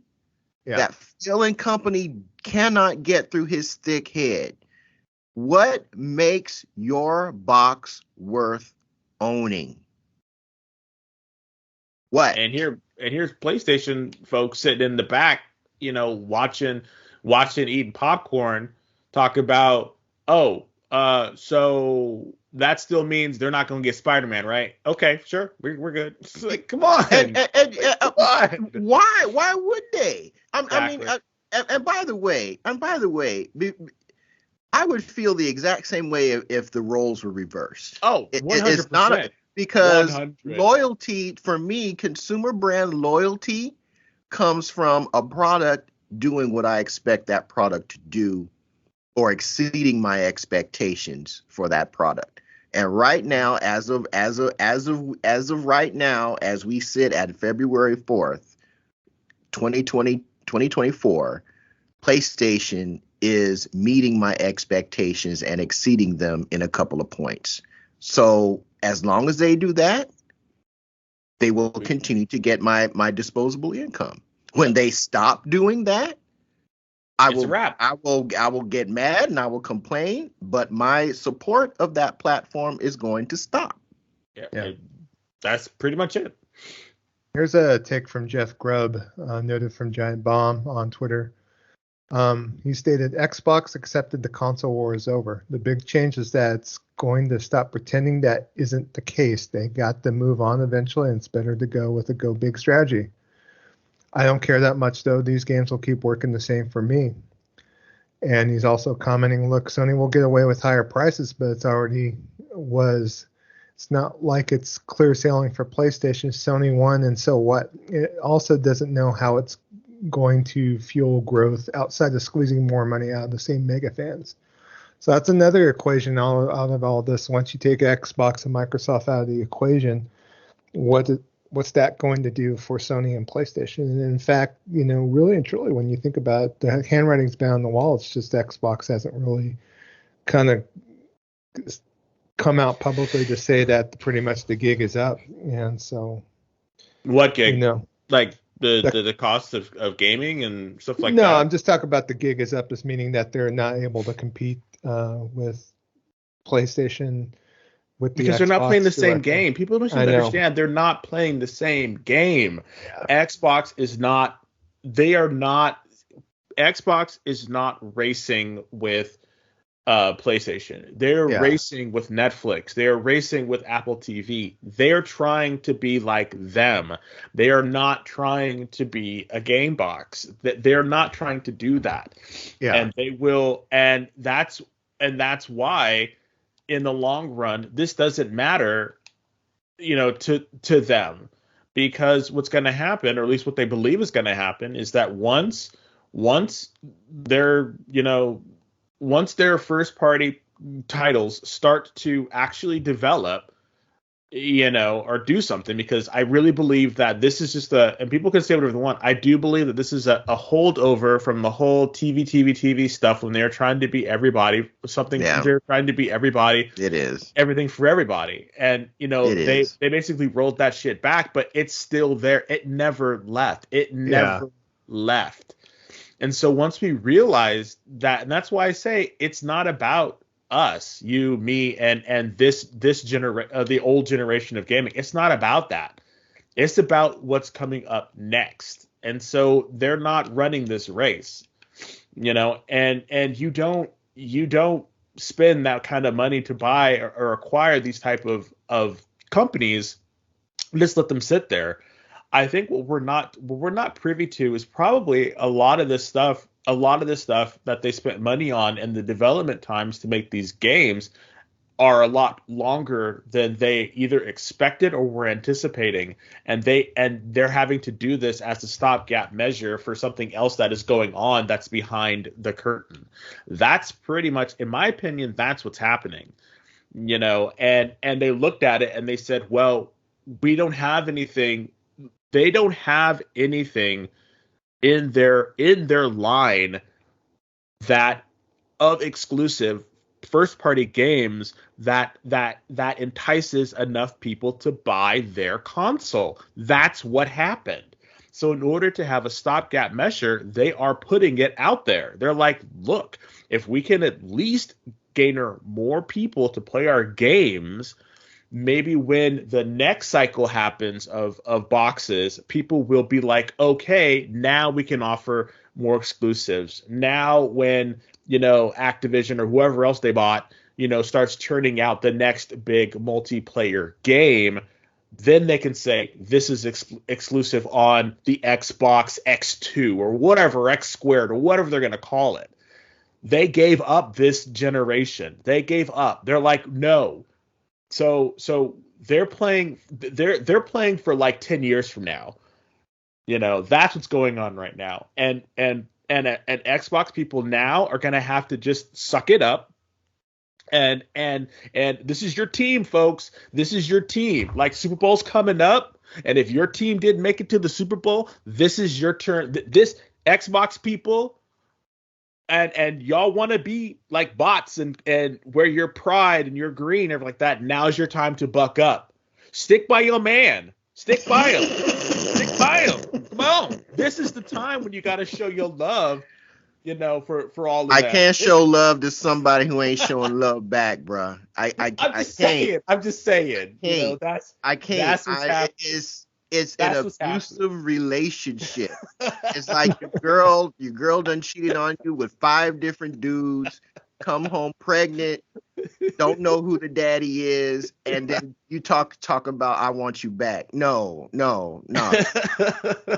So yeah, no. Tim Dog probably was going to cap the conversation. So he stated on Twitter 8 hours ago, PS5 Pro went from a full-on piece of shit to the best way to play Xbox games.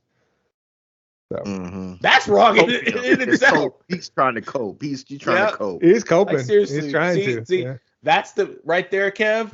That person you were talking about, who's all like, hurt and abused from the relationship. That's him.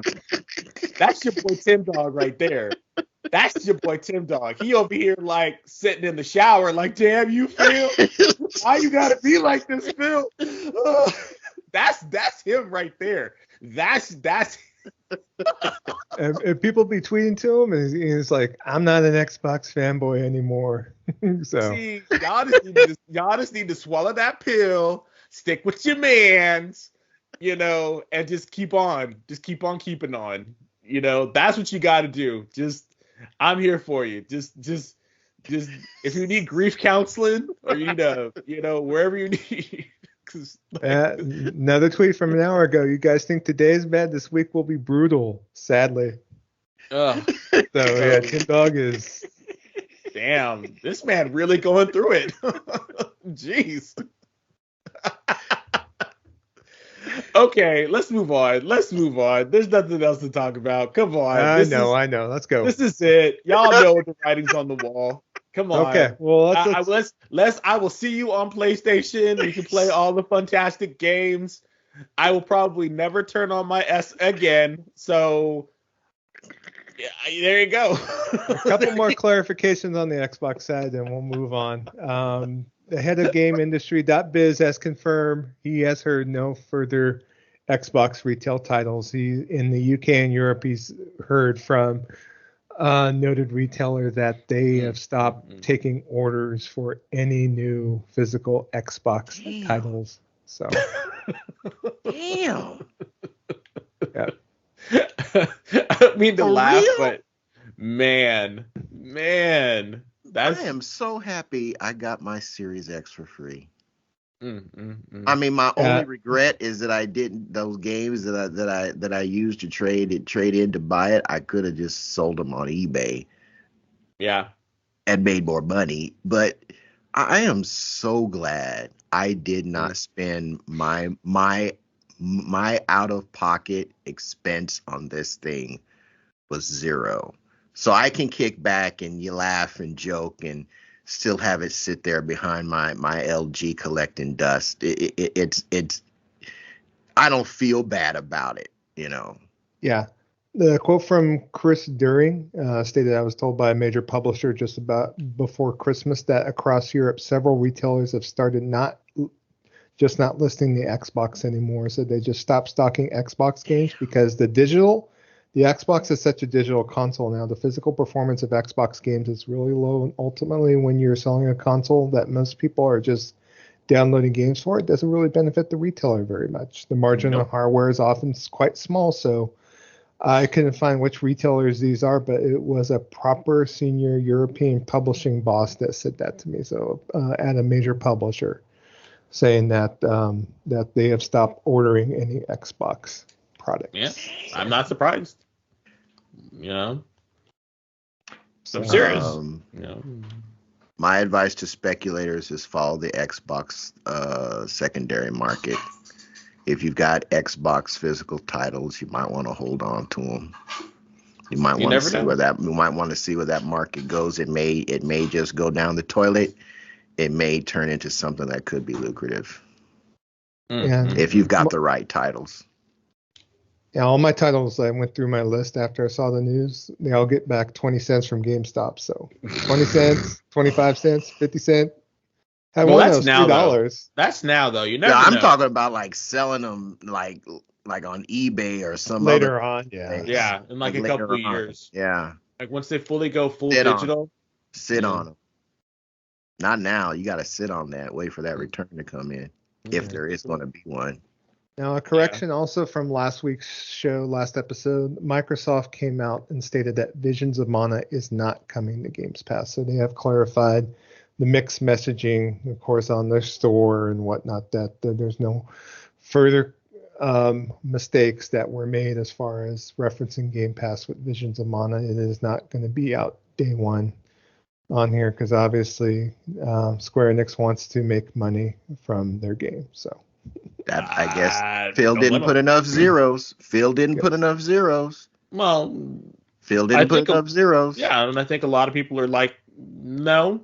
And again, if they see that your console's weak and they want as many people to play their game, then why would they like? Well, let's move on. Like you stated, there was a state of play this past week, so Sony went ahead and announced a lot of new or updates to some titles that they have previously announced. So the show started off with Helldivers 2, which will be out next week. In fact, it will be out on Thursday, on February the 8th. So we might be playing that. We might be playing that. More than likely. Target's going to be slow on my damn physical, so I don't know. I might have to break. That's where I got it from too.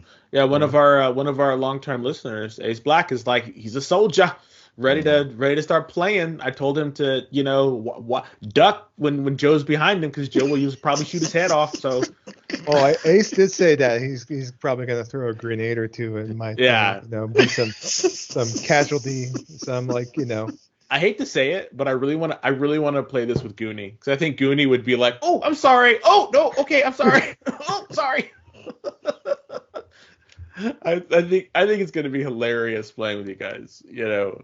If it's anything like the first one, which it is, I think it's going to be so much fun. It's going to be so much fun. Yeah, I'm looking forward to it for sure. So I like what I saw, but I was already kind of sold. So yeah. This game got me a steak. I got a steak. Damn. Granted, you could have had a real one. I could have had a real steak versus now. Texas hey, Roadhouse. Did you get fed? Were you happy? I got fed. There you go. It filled my belly. There you go. Filled my belly. I'm good. I'm not complaining about the cut of meat was quite delicious. So it will be even more delicious once Helldivers 2 comes out and I'm able to play it. So yep. So it's like my parsley on the side, my side on there. So there you go. Parsley. My little parsnip. Yeah. All right, next game that they had an extended look for Stellar Blade, which was Shift Up's game, and got to see a lot of it. Showed some different aspects of the gameplay, from combat to how side quest works in the game. On here, it has a release date announced in the State of Play, so it's coming out on April 26th. There is a physical being released, and it's going to retail for $69.99. Now you're out of your mind. That's a full price game for PlayStation 5 on there. So I know, Kev, you out of the three of us, probably more excited for this. Yeah. Looks good. Yeah. Looks damn good. I was impressed with it too. So, I think the side quests might give it a little bit different bent than just being like a DMC or Bayonetta type game. It might have some meat to it, especially with the story and whatnot. So definitely, I'm going to take a look at it. I don't know if I'll be day one per se, but we'll have to double check. And if it's a steelbook, you will be. No steelbook, unfortunately. I already checked. So. Oh, darn. Yes. Womp, womp, womp. Next game that's shown, it was rumored before the show, but Sega is remastering Sonic Generations. So it's Sonic and Shadow Generation. So it's what the title of the game is. It's coming out in autumn 2024. Coming out for PlayStation. It was announced here at the State of Play, but it is coming out for all platforms. Not sure about Switch, but probably when Switch 2 rears its head, it'll probably make it out on there as well. So it'd be terrible on the Switch. Sorry. Switch 2 might be okay. It might reach Series S fidelity if need be. So I don't know. That ain't good either, bro. You are the worst. Well, on PC they got to scale the game on Steam, so it is what it is. It's not like Sonic X Shadow Generations is gonna make your graphics cards explode or anything like that. So. You are the worst, sir. I know. Thank you. Thank you so much. I don't want to play it on a flip book. I don't need flip book animations and frame rates. That's the whole thing with the Switch. Yeah. Now, granted, with Sonic Generations, if you want to play the prior game in the series, the best way to play it is on an Xbox Series X using back compat mode, because they do have that backwards compatible with full 4K and all that wonderful business. So, I'm not going to be bashing Xbox the entire time this episode. Thank you. So, All right. Next game that was shown very briefly was Hoyo versus Zenless Zone Zero. So they did announce in the State of Play that they are developing a PS5 version of the game on here. So this is like if Genshin Impact was like the kind of action RPG, kind of Breath of the Wild inspired title, which kind of moved beyond those comparisons. Honkai Star Rail with the turn-based RPG. This is the open world GTA type on here. So, and I like what I've seen so far. I don't know about you guys, but I'll be really curious to check it out once it does come out. Probably it's going to follow the same model as their other titles, meaning it's going to be free to play with, obviously a lot of hero roles if need be, as far as getting different avatars and that kind of thing. So I'm thinking about going back to Honkai, or actually going to Honkai, because I never tried it when it was out before a month of Xbox. But any excitement for this at all? I probably will check it out. Number one, because it's free, and it just makes sense. Hey, I've played all the other ones. It's a free game. Let me see how it runs. But it's really beating up. It's batting its head up against Honkai or Star Rail. And if it's better or gives me a little bit of that same kind of Honkai Star Rail love, then I might have to might have to check it out, or might have to play it, But at this point, we'll have to see after it's released. Yeah, for sure. Next game they showed was just to let everyone know, Foam Stars is going to be out. It's going to be out on February 6th. It's part of the PS Plus monthly games that's on the Essential tier on here, and they said that Season 1 will be basically available to everyone as far as the Season Pass is concerned. So, and, what I've seen so far, I mean, obviously I know some people say it's like Splatoon, but they're saying it's not, and so we'll have to kind of see proof in the pudding. From what we played of it at PAX, I felt I didn't like, even though there's a lot of similarities to Splatoon, I don't know if it's an exact copy as far as the gameplay is concerned. So I'm gonna have to kind of dig into this and check out the game a little bit more on there. I know, Des, you kind of mentioned the fact that you might check it out as well, right? That is correct. I never I never played Splatoon, so I don't have a frame of reference. But to be completely frank with you, I thought the game really wasn't that bad. We played it, and the match that we played was called it's the one where it's like 4v4, and if all 3 of your people get knocked out, you become like they triple your or double or triple your stats and everything, and it becomes this weird thing where you can choose to either like save your friends or go after people, and you get like your special type of stuff. And I thought that was kind of fun, but the thing about it is I would never play this game by myself. I would need to play it with other people, meaning this is a game that I have to. What was that? Game night game. It'd be something that we would play. I would play it with 4 of y'all, but I would not just jump in a match and be like, "Hey, everybody, let's play this." No, that's not how I would do this. How I would play the game. No, I would definitely be all like, I need to hang out with people that I know and play it like that. But I definitely believe that it's definitely worth giving a shot, especially because it's free. And I cannot balk at free. So I'll take free all day.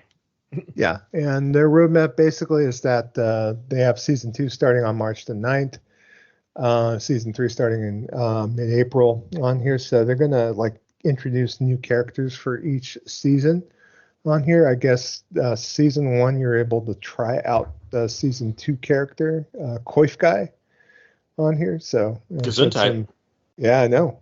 So, but basically each season's going to run for 5 weeks. It'll bring selections of new content, new themed gameplay, maps, events, characters, and cosmetics on here. There'll be a free season pass, and there's also a purchasable premium season pass will allow certain rewards to be immediately unlocked on there. So there's, I guess, some season-specific cosmetics, and I will not be buying any premium pass for this game. So no, yeah, I'm good. So next game that's shown was Dave the Diver. So Dave the Diver is reaching consoles. It was originally just on Steam, I believe. It might be on, I think it was on Switch too, I believe so. But it is coming to PlayStation 5, and with that game, they are bringing out free Godzilla DLC with this version of the game. So I like when I played the Dave the Diver. I think it's,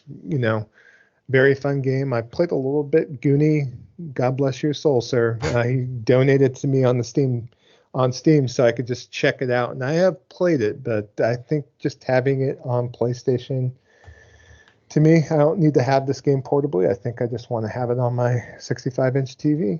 Thank you so much. With Godzilla in the mix. So are either of you two interested in Dave the Diver at all? I've watched everyone, like I've watched people play it, and it's a pretty fun little game. From what I've watched, I don't know if I'm gonna sit down and spend time on it, but yeah. If given the opportunity and nothing else to play, sure. It's just not one of the games that's like full on my like list of games that I have to play. So yeah, it might be a thing for me. Maybe I'll wait to see what happens if they release a physical eventually for it and kind of pick it up then, because I already have it on Steam. So yeah, on there. So the next game they announced was a kind of a like a survival game, which I haven't heard of previously, but it's something that's very popular, at least on Steam. And this game called V Rising, which is basically a vampire survival game on here. So it came out early access last year and actually sold 1 million copies in less than 1 week on Steam on there. So it has a very positive rating on Steam on there. And you basically, I don't know what the whole gist of the game. I know you probably some checking out some YouTube videos on it, Des. I don't know if you'd be yeah. able to fill in the gaps a little bit more. Yeah, you're just basically an old school vampire who awakes from a crypt centuries later, and you have to basically go in and kill people to get back your land, but you need to set up a base and basic base building type stuff. You set up your livelihood, which is your base, and you can kill people and convert them over and all this other stuff. But it's definitely a game. I don't know if it's going to be like fantastic or not, but Yeah. but people seem to like it. I've only watched gameplay of it, like and seen aspects of that, but I don't don't even know if I'm gonna end up playing it or not. Probably not, but We'll have to see. Yeah, I mean, I'll have to take a look at a little bit more, but it's kind of similar to other titles like Tribes of Midgard, if you remember that bad boy, or Valheim on here. So, but Stenlock Studios said in the blog post after this was announced, saying that the PS5 version will feature content parity equivalent to what's available on PC. So it's not going to lag behind the Steam version at all. It's going to be basically the same experience on console as it is on Steam on there. So 1 million people can't be wrong. I guess it's something that PlayStation felt it was get to be able to add to the PlayStation library. So kudos to them. So next set of games that was shown was Silent Hill, and so we got the shadow drop of a day one kind of short game, like a little mini game called The Short Message on here. So, and you can play for free. And I'm not sure how long the game is per se, but obviously since it's free, it's probably like just a short little snippet or whatnot. There was also unveiling of the Silent Hill 2 remake. As far as release date, but you got to see at least the in progress gameplay from the game. As far as they showed combat, basically is what the whole purpose of this particular trailer was for on here. So I know out of the three of us here, I don't played much horror games. I know Desmond plays little to none. Nope. On here, Kevin, are you interested in Silent Hill 2 at all, or any of the Silent Hill games that were shown? Not so much the short message. I've heard that it's not really running all that well.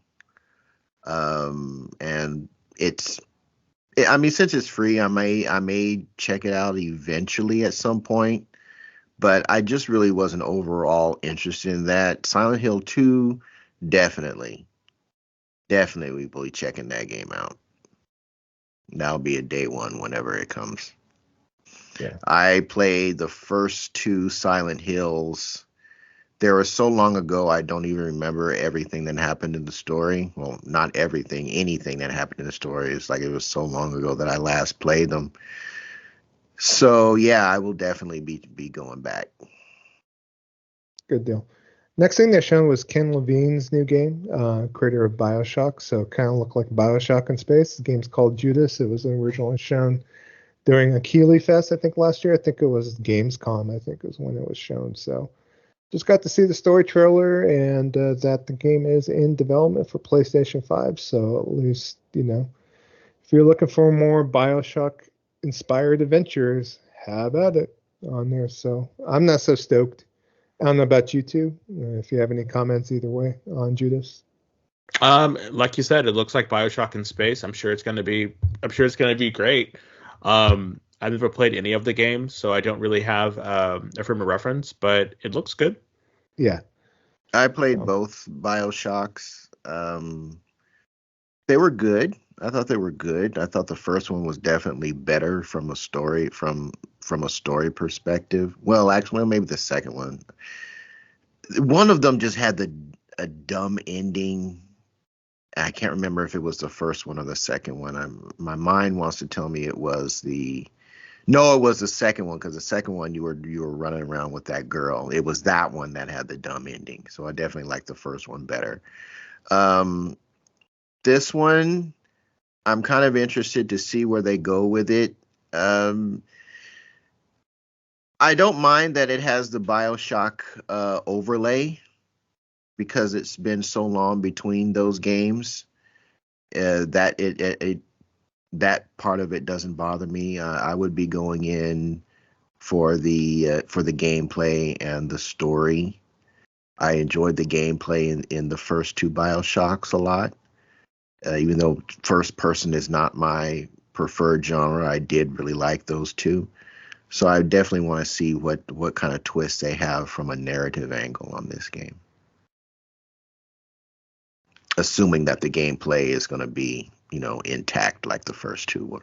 It seems like, given the trailer, it seems like it's going to be the gameplay is going to be a lot like the other two, or the BioShock games. So I mean, I think that's just kind of like very much if it ain't broke, don't fix it kind of mentality. Mm-hmm. Well, they'll probably add something fresh to the gameplay above and beyond the previous games in the series. And I never played BioShock Infinite. I know a lot of people were disappointed with that one, so I never played Infinite either. May have to go back in my backlog. We'll have to see. So maybe. Also, they showed a new trailer for Dragon's Dogma 2. It's coming out March 22nd. I don't think we have anything more above and beyond what to say about it, other than I think all three of us are there day one, I believe, right? Yep. It's going to be awesome. I cannot wait. Now, what's going to be competing for me, at least on the same day on March 22nd, is that we saw some further information on Rise of the Ronin. And so they showed a trailer showing at least some of the combat, the traversal with the kite that you use to fly amongst the open world on there, and a little bit of the character relationships that were shown in the trailer as well. On here, you could also, they showed, of course, swordplay, but you could equip Japanese spears and range firearms, including foreign pistols. On here, you could also use Western-style weapons, including a flamethrower like fire pipe or a bayonet to deflect blades and counter rifle blasts. So from what I saw in this trailer, I was just like, oh my God, look at that damn kite he's flying and traversing and so on and so forth. So, to me, even though I know a lot of people say it looked like a PS4 game, really, so with the graphical style that was busting up, but I'm very interested in this, and this is coming from someone that I've played little to none of Ghost of Tsushima. I'm knowing it's probably a different deal. I think it's a little bit more combat. Hey, I know, shame. I need to write down my whiteboard. There's plenty of combat in Ghost of Tsushima. There's probably a greater variety in this game. But there is tons of combat in Ghost of Tsushima. Yes. You're doing yourself a disservice, my friend. Whiteboard. I need to write on the whiteboard. El Pronto Tanto there. You need to. Yeah. Got it. But I'm excited for Rise of the Ronin. I don't know. You think I should play Ghost of Tsushima and just kind of Rise of the Ronin? I think you should play both of them. You should. Yeah. The thing about Ghost of Tsushima is you will play that game and it'll be like, but because it's a classic, it'll be timeless. I really believe that's one of those games, because of the art direction and the art style and how it is presented. It's like a movie. So whether you watch it now or watch it later, your experience will be just as fantastic. That's why I'm saying, you can either way, buddy. So if you want to try the new hotness of Ronin, do that. it's not gonna Yeah. kill you either way. So Yeah. just know that it's a fantastic game. You're gonna love it.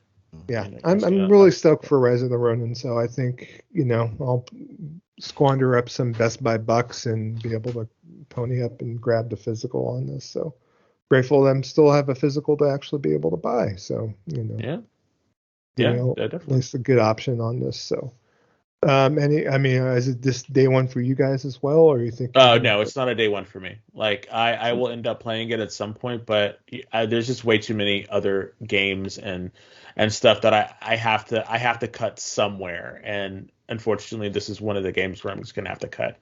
By that I mean cut that I don't like buy it day one. Like you can only buy Got so it. many games day one, and For just sure. unfortunately, this is just not one of the ones that I can buy day one. Yeah, and I'll have to make the decision too. With I want to try to get to more where I'm buying games, I'm going to be playing them immediately versus buying them and sticking them on a shelf. So, For later. Yeah. Yeah. It'll be a day one for me because I ain't gonna have time for none of this stuff anyway. So it's just I'll have it, and yeah. So yeah, both that and Dragon's Dogma will be sitting on my shelf. Yeah. Right on. Well, I'm not going to be playing it right away because I'm going to Japan right after it comes out. So Yeah, you are. maybe I'll buy Resident in Japan. Who knows? So.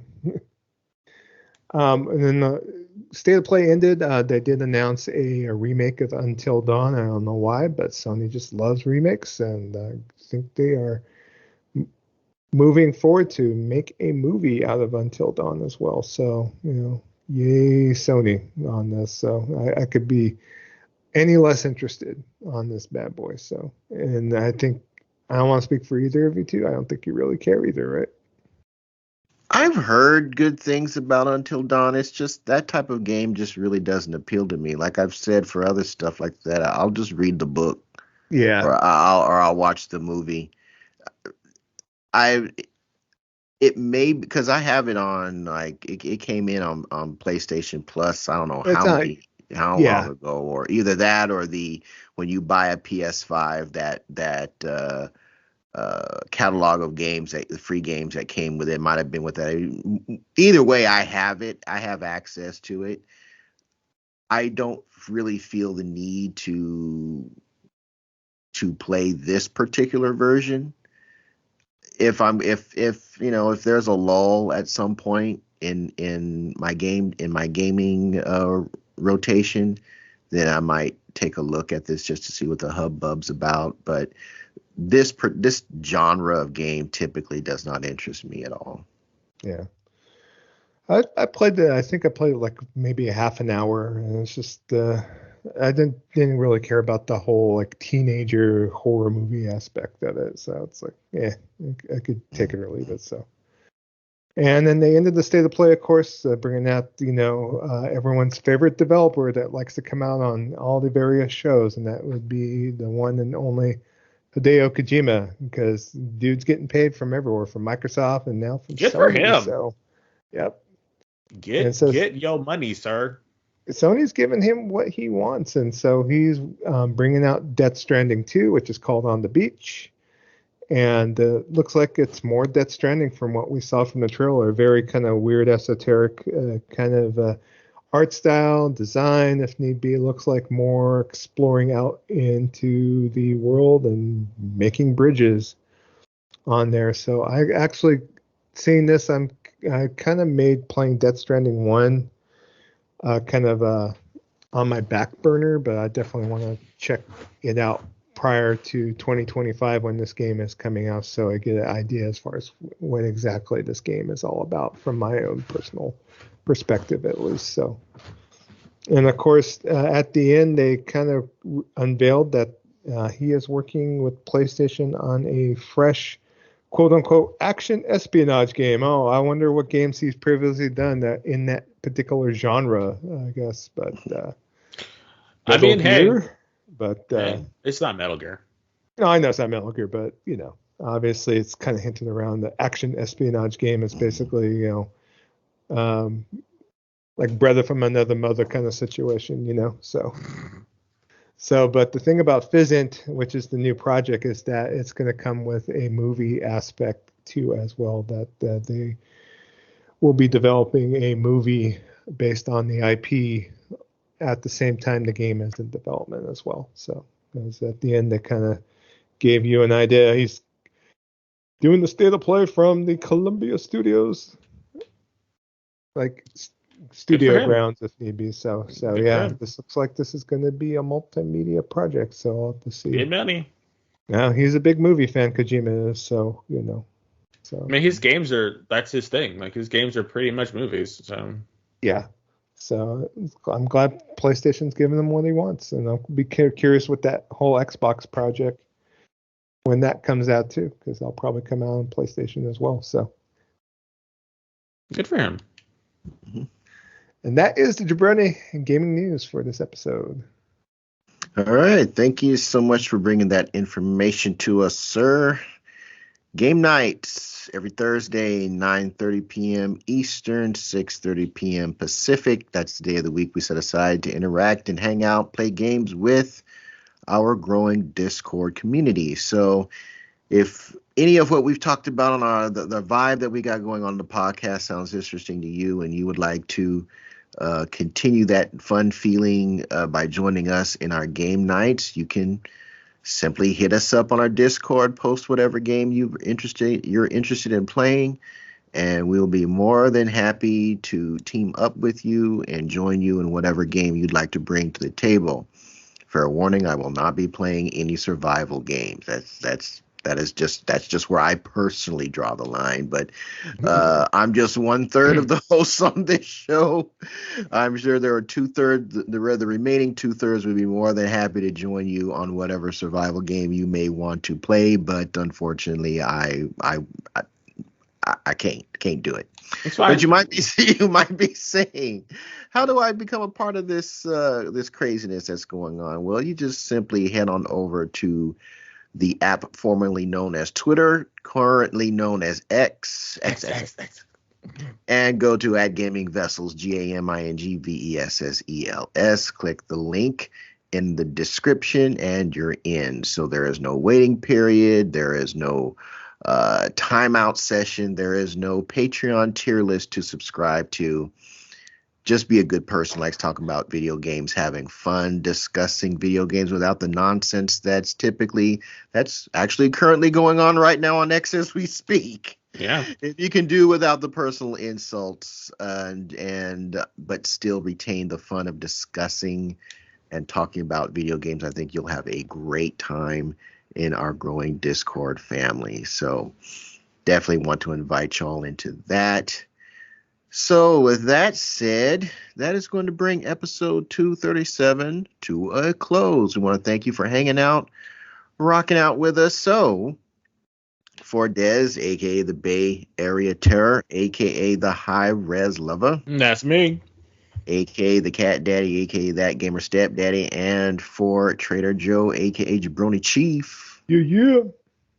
But you might also know him as the Food Max of Gaming, who can maximize your gaming dollar. I am Shonuff71, a.k.a. Digadulamite. Purple bling bling, y'all. And we'll be back next time, episode 238 for your ears. Peace.